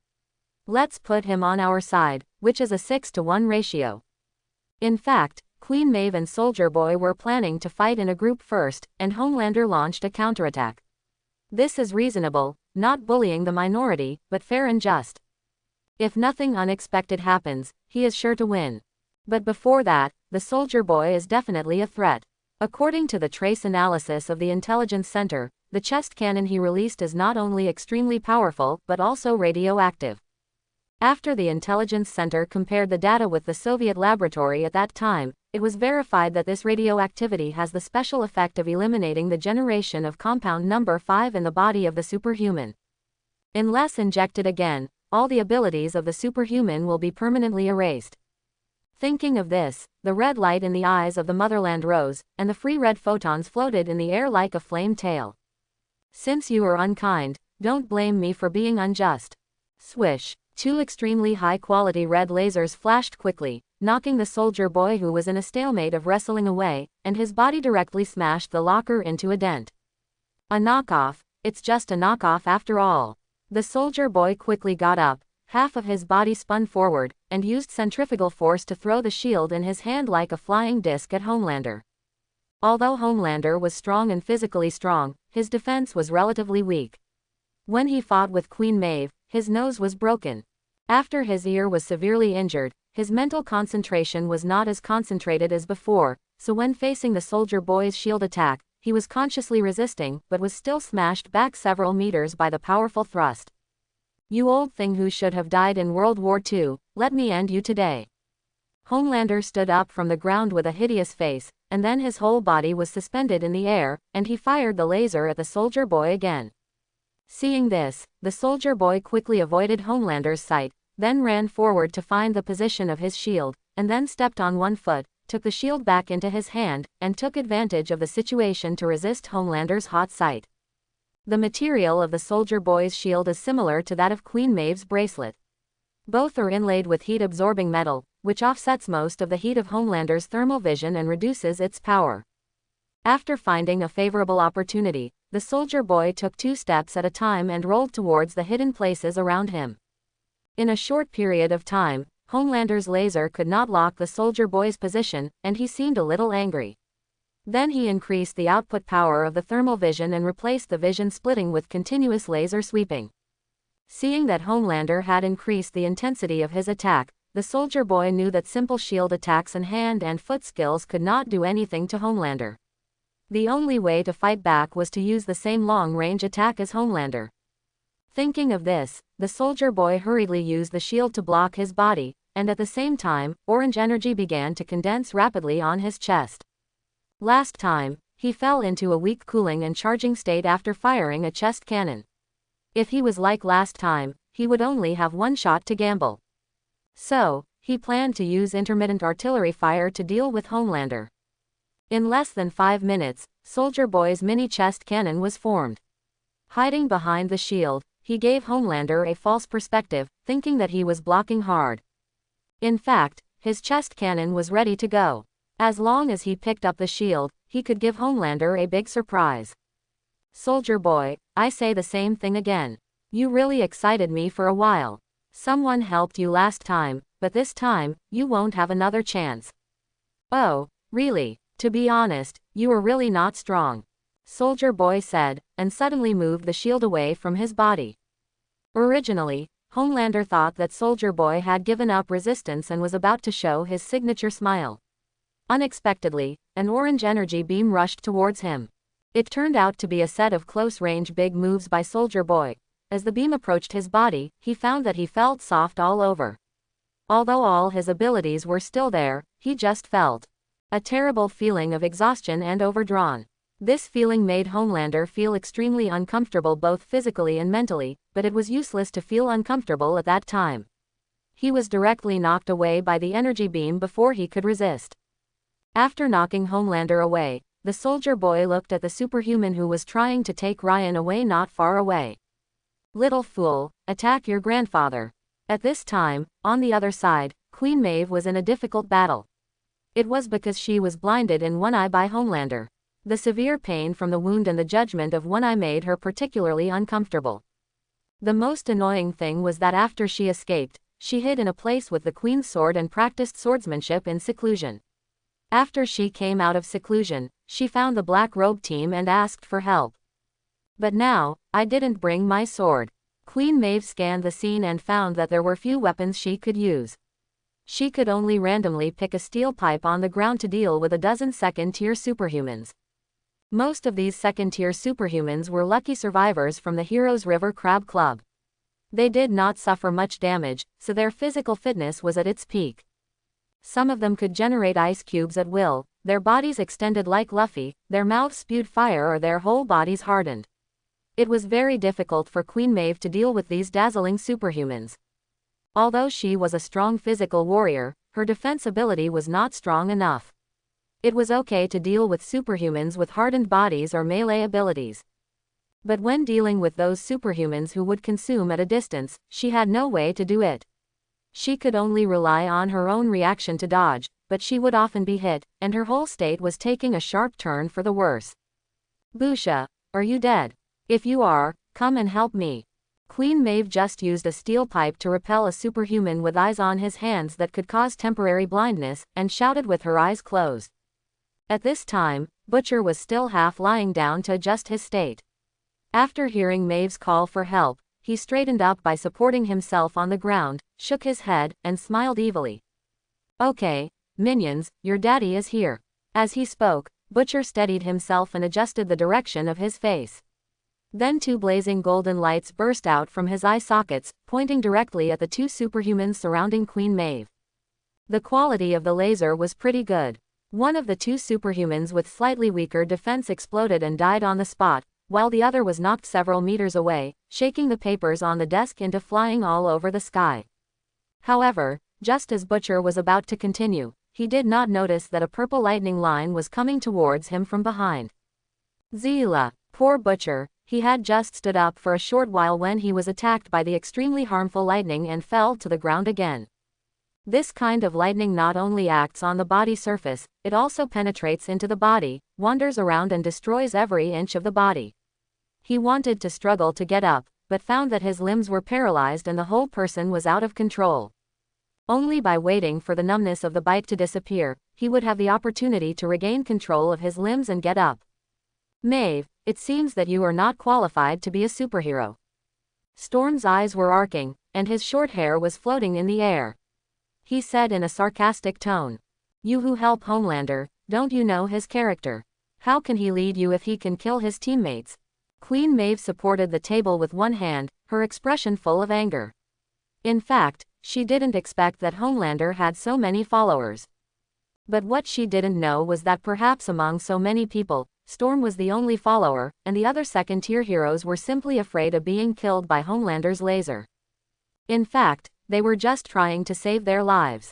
To be honest, maybe among the 7-member team, only a leader as vigorous and resolute as Homelander is worthy of our following. Only he can effectively eradicate heresy. You won't understand, Maeve. Only when you die, I will have no resistance. Oh, really? So there are still ridiculous remnants of Hitler's thoughts. Then kill me first. As she spoke, Maeve rushed towards Storm. However, although the second-tier superhumans surrounding Queen Maeve were not very capable, their huge number and the tactics of melee and long-range consumption distribution were very effective. She couldn't even touch the corner of Storm's clothes, and could only barely support the counterattack while avoiding the long-range attacks that were aimed at her at any time. Seeing that Queen Maeve's harsh words had no effect, she was beaten up by the superhumans, like a cat catching a mouse, playing with it in the applause. Storm's mouth corners kept rising. Seeing that Queen Maeve was struggling more and more and her mind was becoming more and more confused, the last bit of Storm disappeared completely. I'm sorry. She hovered in the air and began to gather the power around her, then turned into a huge, human battery, controlling the lightning outside her body, and then transferred it to her hands. Why don't you get out of the way? The Storm with lightning flashing in her eyes shouted and scolded the superhumans who were originally besieging Queen Maeve away. Then half of her body leaned, and the purple arc flashing with dangerous light struck Queen Maeve with a very fast and steep line. Feeling the current that looked extremely powerful, Queen Maeve was shrouded in a creepy fear, fearing that this electric shock would threaten her life. She looked around and found that there were more superhumans around her who were watching covetously. She wanted to escape but couldn't find a way out, so she could only take the big move. But she was really unwilling to accept it. The Homelander had done so many bad things but nothing happened. Who should be responsible for her life, her girlfriend, and the lives of the people on the plane? Queen Maeve stared at Storm. Even if she was going to die, she would remember these ugly faces. The electric current was coming. When the purple electric light was about to enter the field where Queen Maeve was, it was suddenly disrupted by a golden electric light. Then, the golden electric light devoured the purple light like a greedy rattlesnake. In the field, the gold gradually covered the purple, and the directional attack target was also changed to face Storm. As this, Starlight, Queen Maeve was a little unbelievable. Among the superhumans, only Starlight had a similar electric current ability, collecting the surrounding electricity for his own use, and the color was still a very recognizable gold. Weren't they locked up in the vault by the soldier boy? Queen Maeve guessed in her heart and turned her head to the door. As expected, Xingguang, who was emitting golden light, stood at the door, and beside her stood Jonathan, who had not been seen for a long time, Kate, and other members of the Black Robe picket team. Let me tell you, Xingguang, learn math, physics and chemistry well. You are not afraid to travel around the world. Don't just use the electricity of the light bulb to charge, in fact, there are many ready-made energy sources. Quote. Jonathan, who was dressed in a black uniform, patted Xingguang on the shoulder, and then looked at the other superhumans present. The entry of this large group of people certainly attracted everyone's attention. The Homelander in the innermost part had just been hit by the chest cannon of the soldier boy. After recovering, he just happened to see a group of people standing at the door. Ha, useless boy, you actually came. What's the use of coming? You are powerless to save the situation. Zubao, this is not right. Storm, he only has one self-healing ability, not to be afraid to quickly deal with him. I will continue to deal with the soldier boy. Quote. Homelander covered his chest and stumbled back several steps before he could stand firm. After he finished speaking, he shot another heat beam forward, knocking the soldier boy holding the shield back half a meter. Starlight, you and Huey are responsible for moving away the disabled superhumans on the scene, including Queen Maeve, who doesn't have much combat power now. Huey, Annie, I was injected with temporary compound number 5 before I came here, so my teleportation ability can be used at any time. Quote. No, Woojin, this compound will leave fatal sequelae if used with the Super 3, how can you? Don't worry, Annie, the boss said he has the ability to deal with the side effects, I can just use it without worry. As he said that, the excited Huey activated his ability, and the next second he appeared naked in front of a disabled superhuman, and then flashed again, and sent him naked to a safe place. Seeing that her boyfriend was so excited that he didn't even care about the bird being seen by others, Xinguang held her forehead helplessly and joined the battlefield. With Jonathan as an immortal fighter, Xinguang didn't have to fight Storm one-on-one. Her ability development was limited, but she was good at rescue. Woojin, I was originally planning to follow you. Now that another leader has spoken, I won't be polite. Quote. A trace of boredom flashed across Storm's face, and she swept away the golden stalemate of electric light, and rushed towards Jonathan without hesitation, holding a huge purple electric ball in her hand, and threw it towards Jonathan. In the battlefield of World War II, she had also dealt with many superhumans like Jonathan who had self-healing abilities. But for a lightning controller like her who was born with extremely strong destructive power, this self-healing superhuman was a typical living target. As long as the damage and dismemberment were in place, the opponent would not survive at all. So Storm did not hold back when attacking, and concentrated most of the electricity in her body on this electric ball, just to kill with one blow. However, just as Storm was about to approach Jonathan, he strangely discovered that the other party did not show any fear, not even a little nervousness. Seeing this, Storm's heart, which was alert to his calculating, flashed a little hesitation. Either the other party was pretending to be a big wolf, or he was really fearless. But now that the fight has come to this point, it depends on how strong this new captain is. Zilla. The compressed current rushed impatiently, and when it approached Jonathan, the purple current broke free and attacked Jonathan directly. Jonathan saw these currents, and his expression did not change. He just stood there silently with his hands behind his back until... What's going on? Storm floated in the air, and his eyebrows were wrinkled into a cross. All the electric currents she threw out turned into flocculent purple fluids, which kept spinning around Jonathan, as if Jonathan himself was controlling the currents, and was more refined and handy than her. Could it be that the other party also had a similar ability to control lightning? But this was not obvious. Thinking about it, Storm decided to increase the output power. She kept generating electric currents with both hands, and then added them to the front of her chest, forming a larger electric ball. And as the electric current continued to compress, the purple color of the electric ball became deeper, and the pressure emitted in the air became more intense. See if you can survive. Storm's face turned fierce, gritted his teeth, and pinched the electric ball, which was a circle larger than a truck tire, with his hands, and smashed it in the direction of Jonathan. However, when the electric ball was about to approach Jonathan's circumference within a radius of 1 meter, it seemed to fall into a transparent and mushy, rapidly rotating quagmire, and entered a continuous rotation again. Not only that, Jonathan's face and hands seemed to have entered an endless acceleration state, trembling at a very fast speed, showing extreme afterimages in the space originally occupied by the body. Then, Storm was surprised to find that Jonathan's entire body was slowly getting bigger. The originally loose combat suit became tight due to the rapid expansion of the internal muscles, and then the muscle groups that were developed and refined to perfection were highlighted. The sturdy biceps, triceps, pectoralis major, and deltoid muscles suddenly appeared.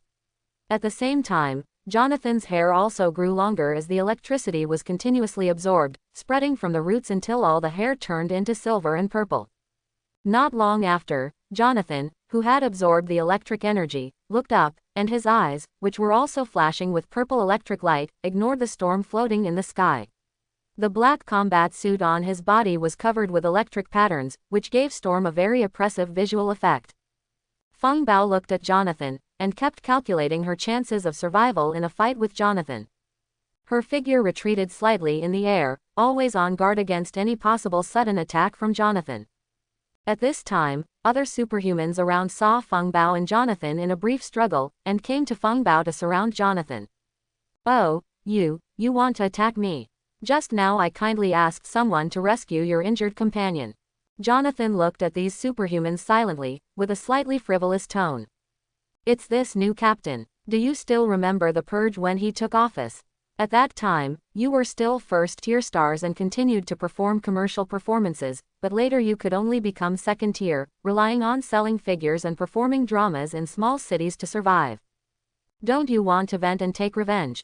Storm showed a sneer in the air and began to incite the emotions of these superhumans. She had experienced World War II and belonged to the German side. She was deeply influenced by the little mustache. Her speaking and brainwashing abilities were first class. Not only that, as long as there were any conditions and characteristics that were favorable to her, she would spare no effort to grab them in her own hands and become a tool to control others. And she would not forget that she was also among the candidates for the captain of the 7-man team in the hands of Executive President Edgar. If there was no Jonathan, the Cheng Yaojin who suddenly came in, she could have sat on the captain of the 7-man team earlier, better controlled public opinion, and made the motherland into a new superhuman race leader. Therefore, provoking opposition while recovering physical strength is not a lack of good cards for her. Yes, this fool. Because of this, my wife ran off with the guy next door. I feel lonely every night and can only make up for it by attending the group of heroes and crabs. Yeah, the meager salary I get is only enough for me to order a male model once a month. Anyway, the people in my motherland have said that they will kill him. No matter what, we join forces and I don't believe we can't beat you alone." Quote. Thinking of this, the heroes became angry and shouted to rush up to fight Jonathan. On the contrary, Jonathan looked at the mob in front of him and couldn't help laughing. Originally, he wanted to keep these idiots alive to fill the appearance of the water group. After all, he would take over in the future and his face needed to be acceptable. At least he had to create a busy scene. But now, he felt that it was better for these idiots to die than to live. At least there would be no worries. If the group wanted any superhumans in the future, they could find them through temporary just keep making compound number. 5. Thinking of this, Jonathan no longer held back. He easily grabbed a superhuman's neck with one hand, and swung him up as a handy tool, aiming at one of the female superhumans who was setting fires and threw him directly. At this time, the superhuman who could create ice cubes out of thin air wanted to attack, but Jonathan instantly glanced at him, his eyes flashed with lightning, and he shattered the half-made, cold ice spike. Then, Jonathan took another quick step forward, aimed at the lower abdomen and threw it fiercely. Kicked, followed his flying body and grabbed his legs and pulled them down, smashing him into a ball of Lao Gan Ma meat paste. At this time, the superhuman whose body could harden rushed up without knowing his own strength, trying to fight Jonathan head-on. Jonathan didn't give in to him, and caught the opponent's full-strength punch with one hand. Then, with a little force, he twisted the guy's arm into a bone-carved twist, and then slapped him in the face to make his brain faint, to prevent the screams from disturbing his elegant mood. Seeing that the superhumans he instigated were being so vulnerable, Feng Bao knew that if she didn't take action, she would be the next one. So she continued to accumulate strength, looking for weaknesses that were easily overlooked during Jonathan's fight. Just when Jonathan turned his back and was about to break the neck of a superhuman with a toad mouth and a breath that made people feel physically uncomfortable, Feng Bao found an opportunity, quickly gathered the electricity in her hands, and then rushed to Jonathan's back at a very fast speed, pulled open the cloak, and wanted to hit him with an extreme heavy blow on the back. According to the usual damage estimate, Storm's punch could penetrate a 3-meter thick concrete wall. Wu Jin, be careful. At this time, Starlight, who had successfully completed the physical castration and was half dead, looked up at the area where the body felt full of electricity, and just happened to see Storm about to attack Jonathan, so she hurriedly shouted to remind him. But Jonathan still didn't react. He pinched his hands hard, and a Chinese doctor said that it was a good scientific bone setting. The Toad Man rolled his eyes and fell to the ground. At the moment the Toad Man fell to the ground, Storm's fist just happened to hit Jonathan's back.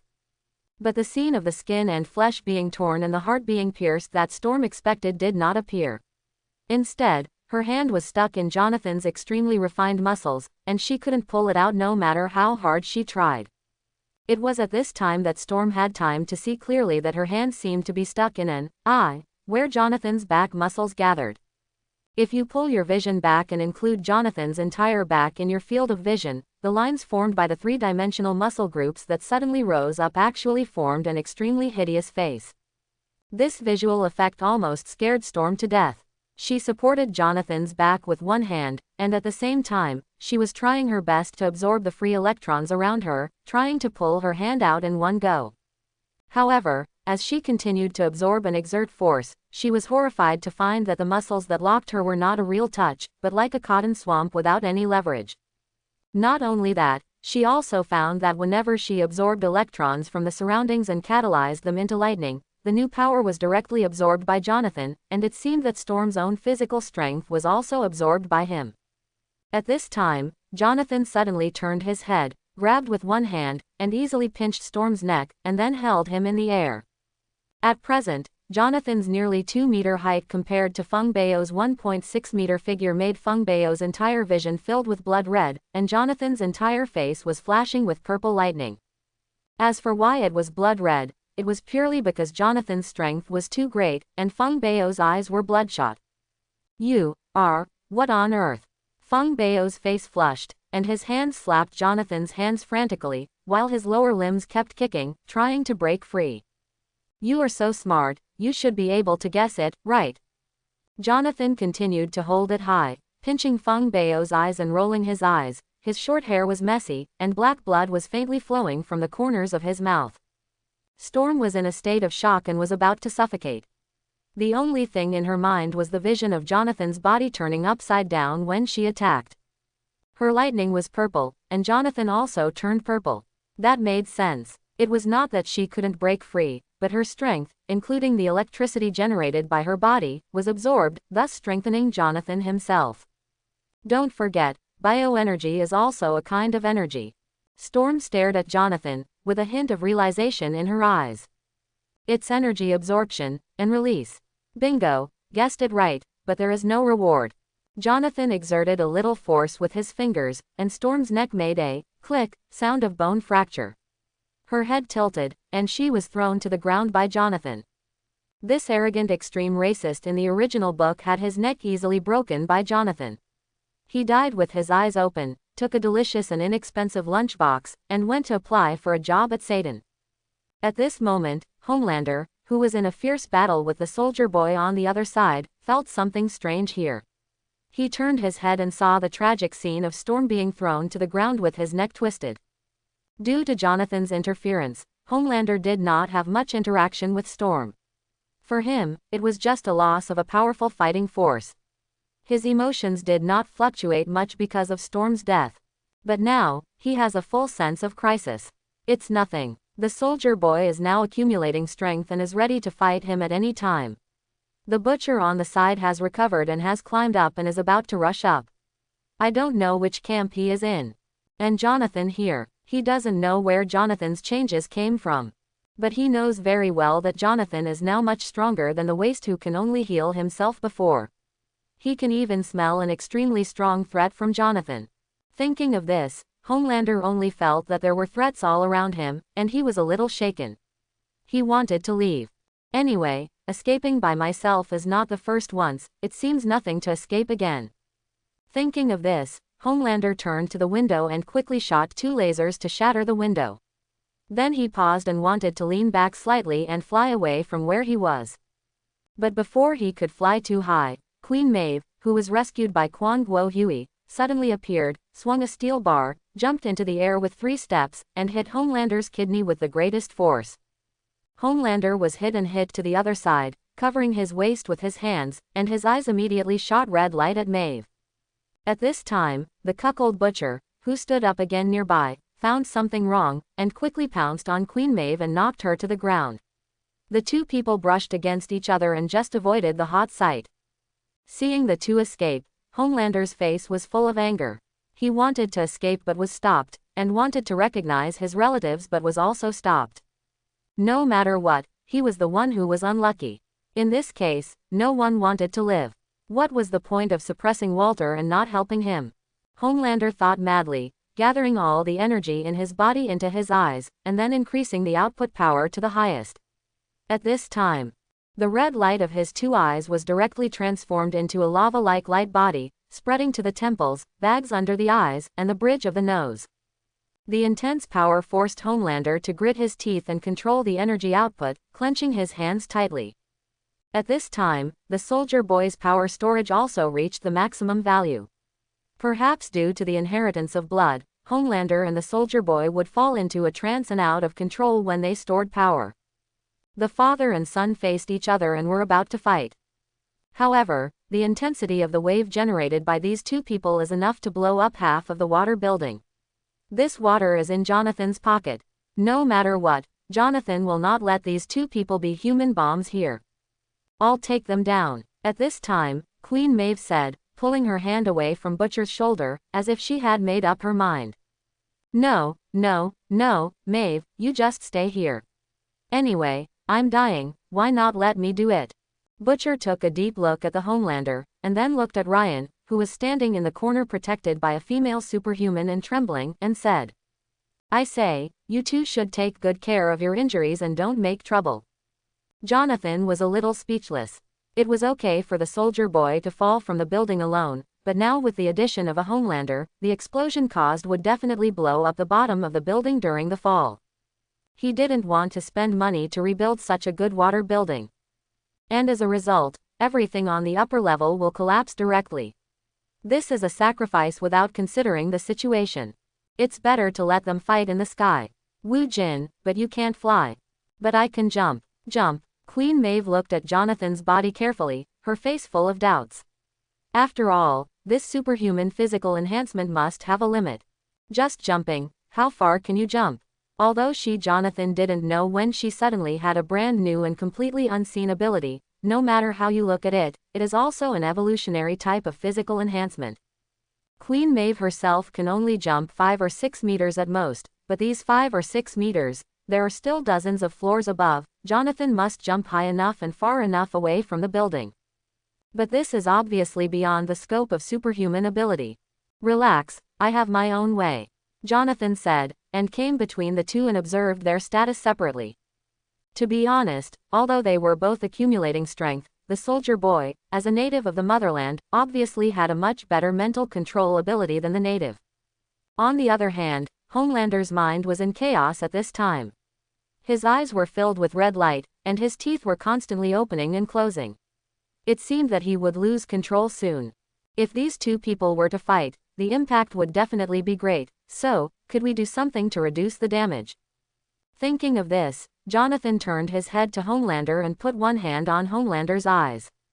Suddenly, a large amount of hot and pure red energy was hooked up by Jonathan's palm that was shaking rapidly and produced countless afterimages, turning into a red liquid that rotated and wrapped around half of Jonathan's hand.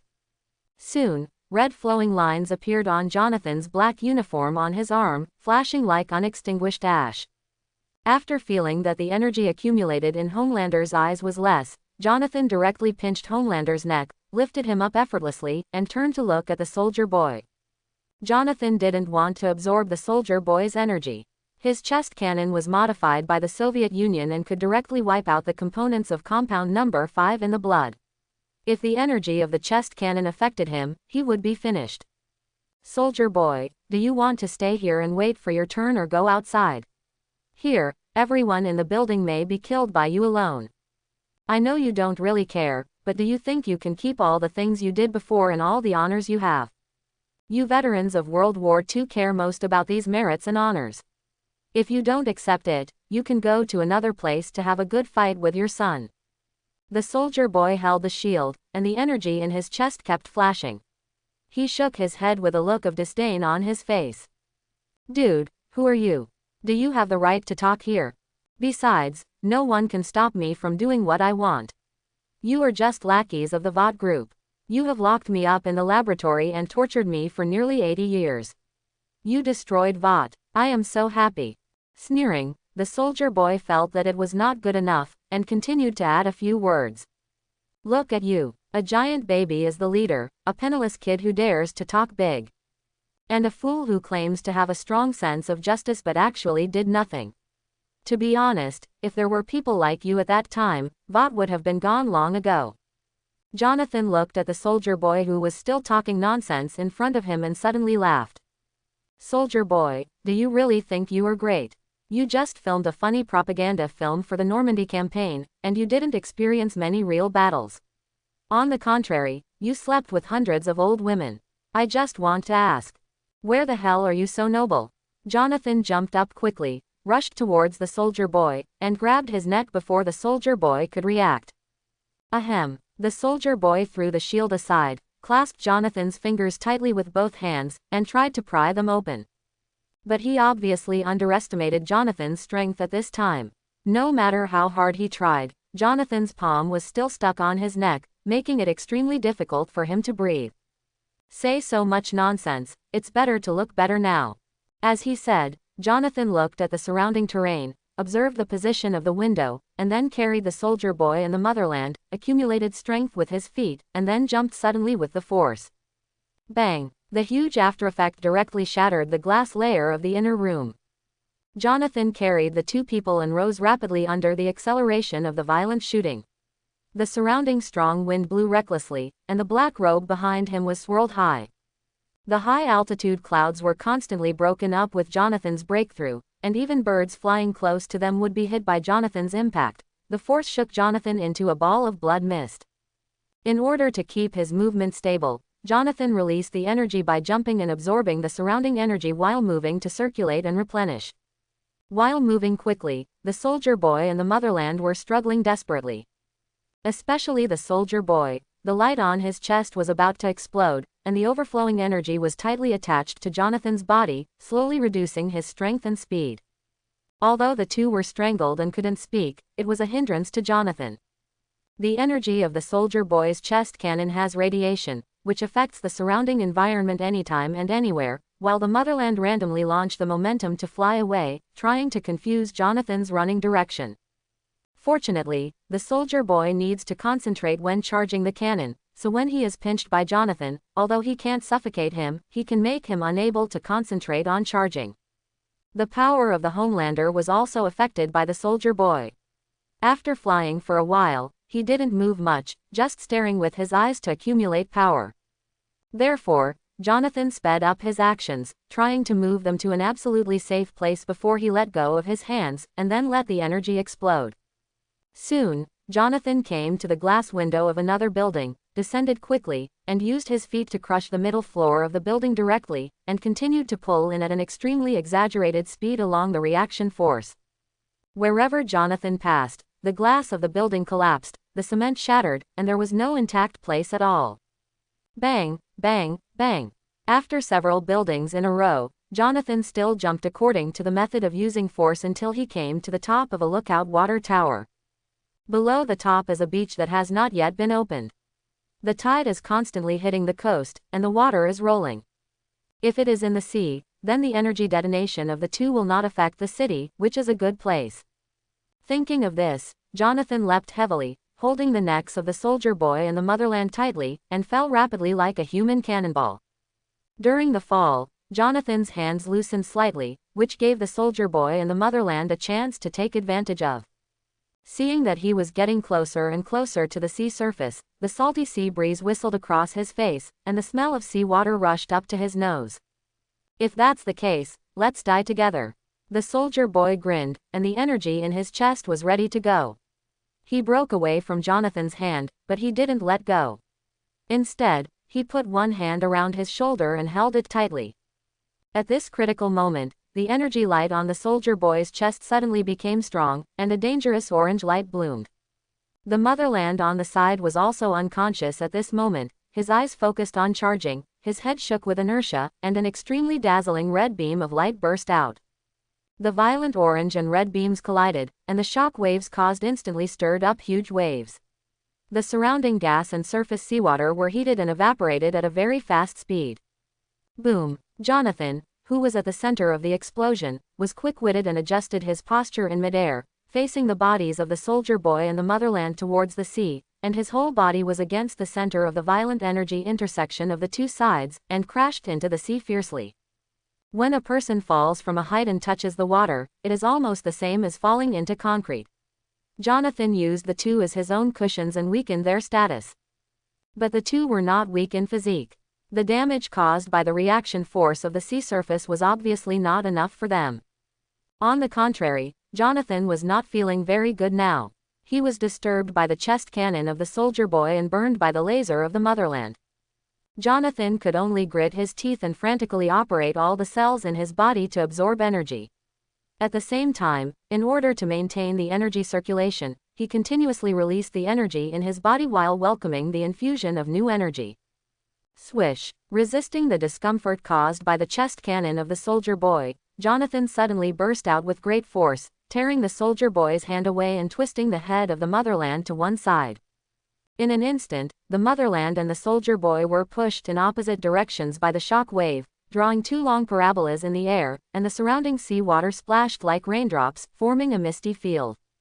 At this time, standing on the beach not far away, an old man who was fishing was staring at this amazing scene in amazement. My God, this is even more exaggerated than a missile explosion. At this time, Jonathan, who had accumulated a lot of energy in his body, adjusted his posture in the water and landed on a reef that emerged from the water with the help of the reaction force. He looked around and found that Homelander and Soldier Boy had landed on two reefs hundreds of meters apart. What surprised Jonathan was that the Soldier Boy fell into a weak state after releasing the super move. He crawled on the reef with no strength and could only look at Jonathan and Homelander with his head tilted. On the contrary, Homelander recovered from his unconsciousness and slowly climbed up from the ground. After getting up, Homelander tried to weigh his body and found that his ability was still there, but his body was a little weak, and it should be better soon. He moved his body, glanced at the soldier boy, and the corners of his mouth rose. Old man, it seems that I am stronger. Homelander originally thought that his superpowers would be eliminated by the soldier boy's ultimate move. Unexpectedly, he did not suffer any fatal injuries. The only thing was that his chest was slightly sunken and fractured, his right hand was deformed, and some muscles were torn. This was not a problem. He himself had a strong recovery ability. The eardrum that was pierced by Queen Maeve's long nail had already returned to normal. This actually showed that his physical fitness and strength were far better than that of the soldier boy. Son versus father, this time the son won. Thinking of this, Homelander humiliatingly stepped over the soldier boy's body and turned his head to Jonathan, who was still floating in the water. Next, it should be your turn. Homelander still remembered that Jonathan had strangled him all the way. He defined his unconsciousness as a poor condition, and Jonathan's move was obviously taking advantage of the situation. So, he wanted to destroy Jonathan and regain all his lost face, without considering whether he could win. The soldier boy he feared the most couldn't kill him even with his ultimate move, so the threat he felt from Jonathan before. Maybe it was just an illusion. Thinking of this, Homelander flew towards Jonathan without hesitation, and wanted to shoot Jonathan with his laser eyes in midair, with red light flashing in his eyes. However, just as he was about to launch, Jonathan in front of him suddenly disappeared with a sonic boom. What? Homelander looked around in surprise, but the next second, he felt a sharp pain in his back. Jonathan appeared behind Homelander at some point and hit him hard on the spine with a heavy punch. The power of this blow was so great that even the surrounding air trembled. Homelander was blown away like a cannonball, drawing an arc in the air, and finally hit the reef in the distance heavily. Ah! Homelander groaned in pain, struggled to get up from the rubble, and then stared at Jonathan in disbelief. You, how could you? Wasn't Jonathan's self-healing ability officially introduced by Vought? How come he has other abilities? His reaction speed can even catch up with the locomotive. Jonathan stood on the waterfront and looked at Homelander silently. I was just worried about where to use my energy, and you caught up. To be honest, I don't only have the ability of self-healing. Jonathan said lightly. It's more than enough to beat you. Hearing Jonathan's careless words, Homelander gritted his teeth and was furious. Burn. You're just a waste. He took off again, and decided to fight in close combat this time. He had never fought with Jonathan before. For him, perhaps only Queen Maeve, who had once stood at the top, could compete in strength. However, when his fist was about to touch Jonathan's face, the latter easily dodged sideways.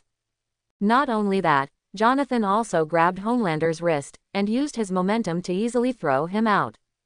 Homelander rolled several times on the sea before barely stabilizing his body. He glared at Jonathan, and the red light in his eyes became more blazing. Die! Homelander roared with his teeth open, and lasers instantly burst out of Homelander's eyes. However, Jonathan did not dodge. On the contrary, he stretched out his hands and greeted the laser openly.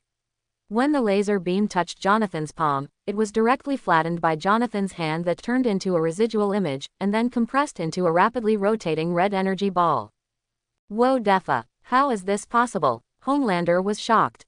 Jonathan smiled slightly. I told you, I can beat you, more than enough. As he spoke, Jonathan carelessly threw the absorbed red energy into his mouth, and then suddenly a violent fire burst out from his body. The gilded purple lines on his body had long faded, and the long hair that moved with the wind also turned into golden red. Let me give it a try, how about my thermal vision?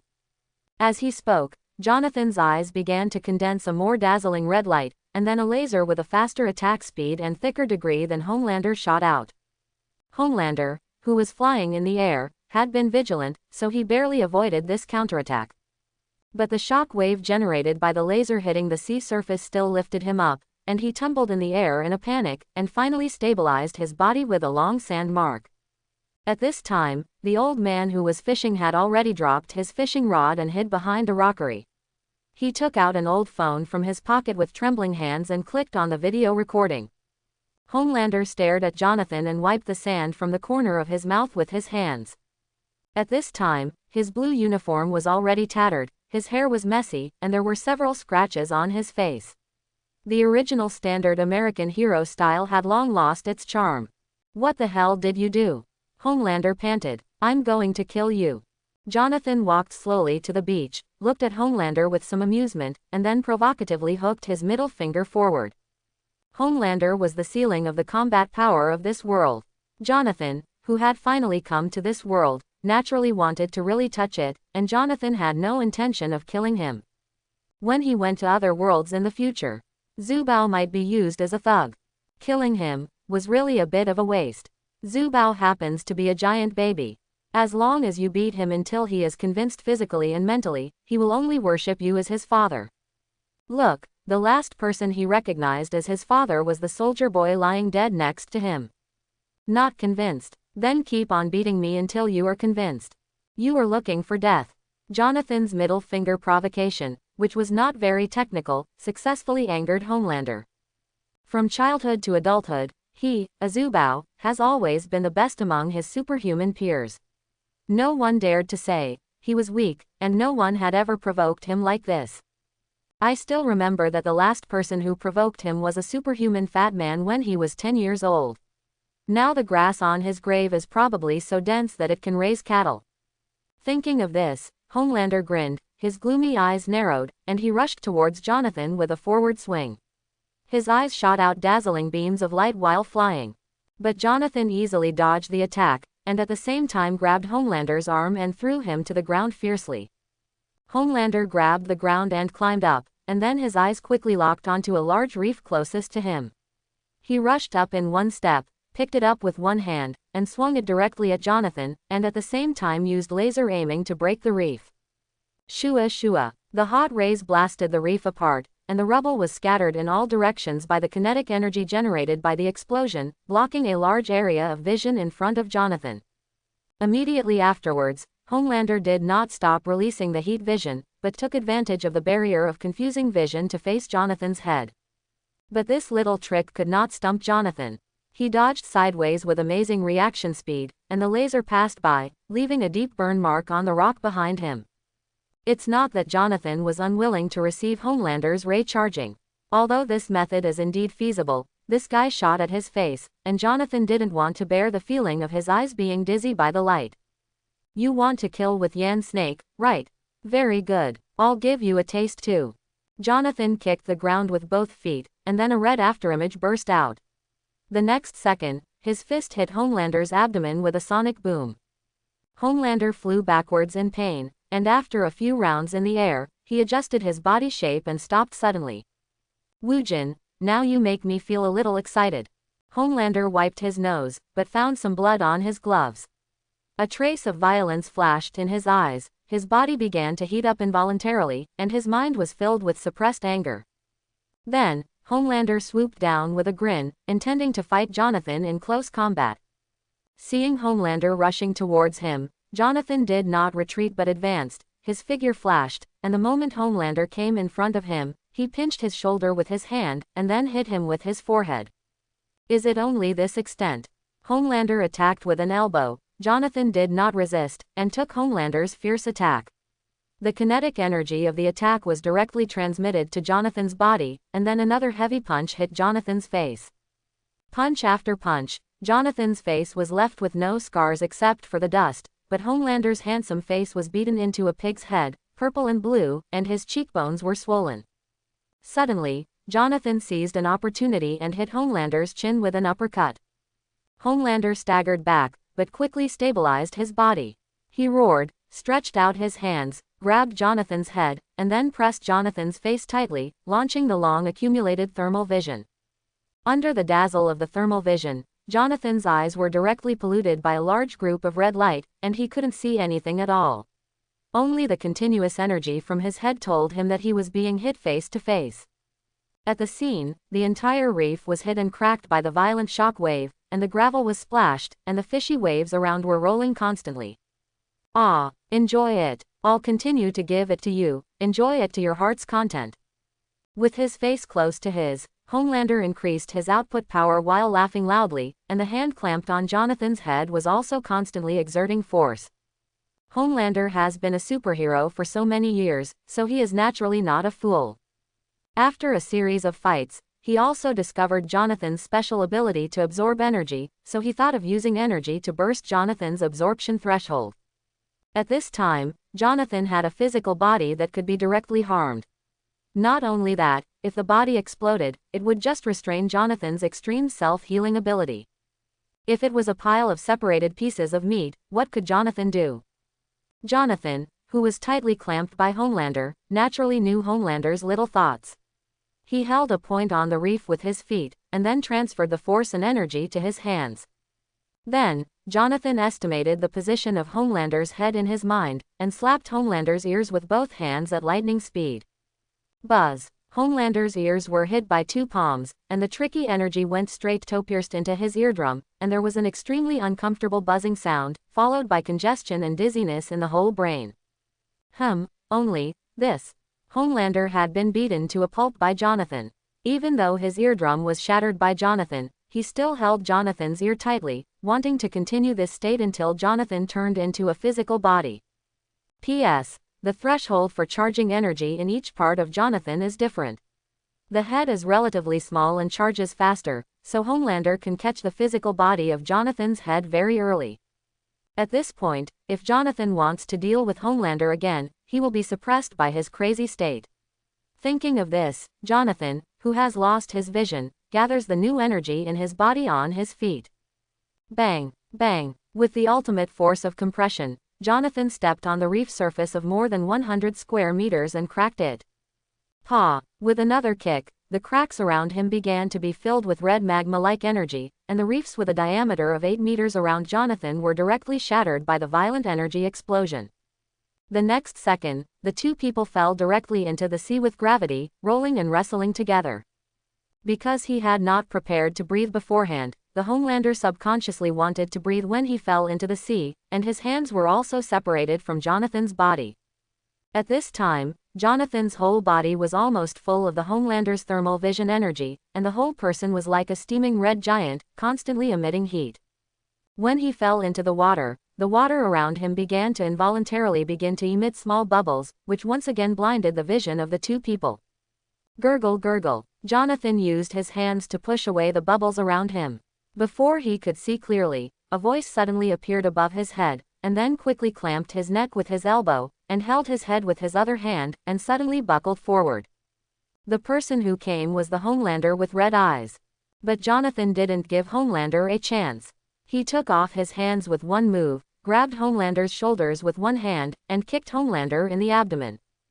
In a battle in the water, the force will be weakened by the water resistance, so Jonathan planned to blast Zubao out of the water before responding. Jonathan's kick was so powerful that despite the huge resistance in the water, he successfully blasted Homelander to the surface of the water. Homelander was unsteady in the water due to the impact of this force. The red light in his eyes flickered and swayed in the water. Then he felt his back being torn by the current and was blasted out of the water. Jonathan followed closely and broke out of the water. His body was steaming with hot air. After he came out of the water, the red lines on his uniform turned into precise liquid and came into contact with oxygen, reappearing. Shooting into the air, Jonathan opened his hands, quickly adjusted the approach distance, concentrated the energy in his body, and poured it all into his limbs. At this time, Jonathan's eyes also flashed with the same red light as Homelander's. He looked at Homelander, who was still struggling to stabilize his body in midair, and his legs suddenly released the force downwards.